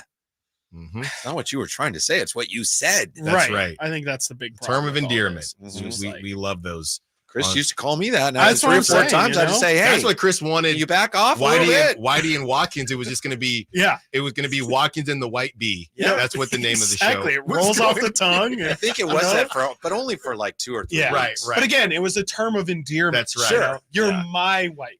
Yes, that's Sactown Sports After Dark. That's that is what is going on here. Chris, you have Nice working with you guys. Yeah. I know. It's been fun. It's a good last segment. Yeah, right. Yeah. Chris, Dance on the line. as we talk some NBA finals, you had some numbers for the Mavericks and what it would be or what the odds would be if they won. Yes, I heard this actually. I will have to give credit to Bill Simmons, who I did hear say this first. The Dallas Mavericks, and maybe let me phrase this question first. Would you guys feel like this is a massive upset if the Mavericks beat the Celtics? No, but I think Boston's going to win. But most they seem to be the favorites. There's a ton of people that are going Mavs. Yeah, I think that it should be a big upset, but because of Luka, it wouldn't be viewed like that. If they win, it should be a bigger upset than it probably will feel like. What if I told you if the Mavericks won the finals, they would be the third highest odds to win a championship since the post NBA ABA merger? And that is going into a series. Yes, you can smack that. Yes. Going into a series, they would have the third highest odds of a winning team. The ones in front, the 04 Pistons, they were plus 500 against the Lakers. The 19 Raptors were plus 230 over the Warriors. And yeah, the Mavericks are plus 185 favorites. Not over, but underdogs, I should say. The Mavericks are plus 185 underdogs against this Celtics team. The closest ones were the 16 Cavs over the Warriors, the 21 Bucks over the Suns, and the 08 Celtics were plus 160 against the Lakers. And I mean, it was interesting to me just because I do mainly, I think, agree with both of you. I feel like the Mavericks have a really good shot. It's just maybe, have we discounted, and we know your co-host Kyle Draper hasn't, but have we discounted? Is he back there? There we go. We know the Celtics have been fantastic all season long. Have we discounted truly how great they are? They have not lost 20 games yet, and I believe every team that has gone into the finals without receiving their 20th loss of the season has gone on to win the finals. The big thing a lot of people have when it comes to not being able to pick the Celtics is that in the last few years against the Warriors at times, they probably should have won that series last year against the Heat. Yeah. They just still have that knack of disappearing when there it is. It's laid out for you. Go get it. Sure. Wow, what happened? Yeah. No, and I think a big part of it too is the Jason Tatum element, where I don't know how many people, really view Jason Tatum as like that caliber of player. Like I think if Luka were on the Celtics, I think a lot of people would be saying they're shooing to win. They absolutely should. They have the better team. They had the better star, all that stuff. But it kind of feels like, I just don't feel like people are fully aware of really how dominant I think the Celtics are presented to be in this series. And, they haven't had Kristaps Porzingis, but yeah, that's a big thing too. I don't know. It feels to me like it should be a lot more even than that. I still feel like the Celtics should be favored, but with how Dallas has played, they've beaten 3 50-win teams already. I don't think it's crazy to say that they could beat a 60-win team. I just think it could be so juicy because you got Zinger, then get along with Luka, and you got Kyrie, and Boston fans can't wait for him to come back there. You got Tatum trying to prove himself, Luka trying to become the face of the league. So it should be, there's a lot of subplots and drama. And speaking of the Mavs, former Mav JaVale McGee is with us today. That's right. At 3:30. Can you say that again, please? Former Maverick. Yes, plug it as many times JaVale as you want. McGee. Yes. With us today, 3:30 to promote his charity softball game coming up. Love it. Beautiful. Are you going to plug me to be a part of the game? Nope. I got to get Jay. Jay is my priority. Got to get Jay in there. Okay. I feel like we could do that. That's fair enough. I was going to say say outfielders are a dime a dozen, especially in softball. Well, they don't have. Jay's an infielder. Yeah. Okay, that's fair. Jay's also playing softball too. So yeah, right. What are you doing? Yeah. Talking about your groin injury. I'm coaching. What am I supposed to tell JaVale McGee? I'm hey, coaching take this guy. champions. He's had a groin injury. I'm coaching champions. What I'm doing. You come see the hit doctor. Yeah. We'll get you right. It's so funny. The hit doctor. The hit doctor will get you right. You know, one thing about the Celtics, I was thinking, not so much defensively, but offensively, they don't really have an identity because Jaylen Brown is kind of good at everything. And sometimes, we'll make him shoot, but he can shoot.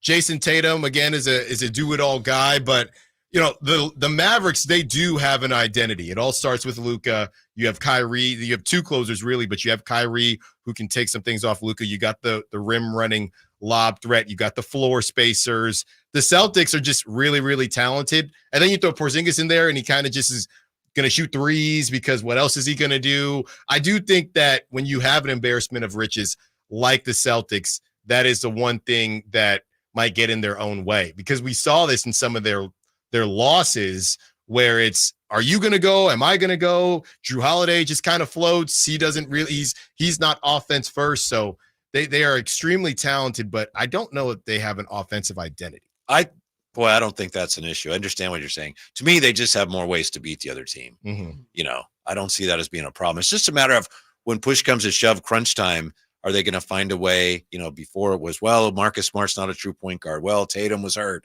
Well, all right, now, you know, you're running out of excuses, so now you got to get it done. But I think they're excellent at both ends of the floor, and that's a pretty good identity to have. That's true. That's true, and that is why Whitey is one of the GOATs, and he will be joined by another GOAT in Kyle Draper, the Drive Guys. And don't forget, JaVale McGee will be on the show. Thank you. Thank you for listening to Stiles and Watkins. Thank you to all the callers, the texters, the sat chatters. Thank you to Simone, as always. And until tomorrow, secure the bag, light the beam.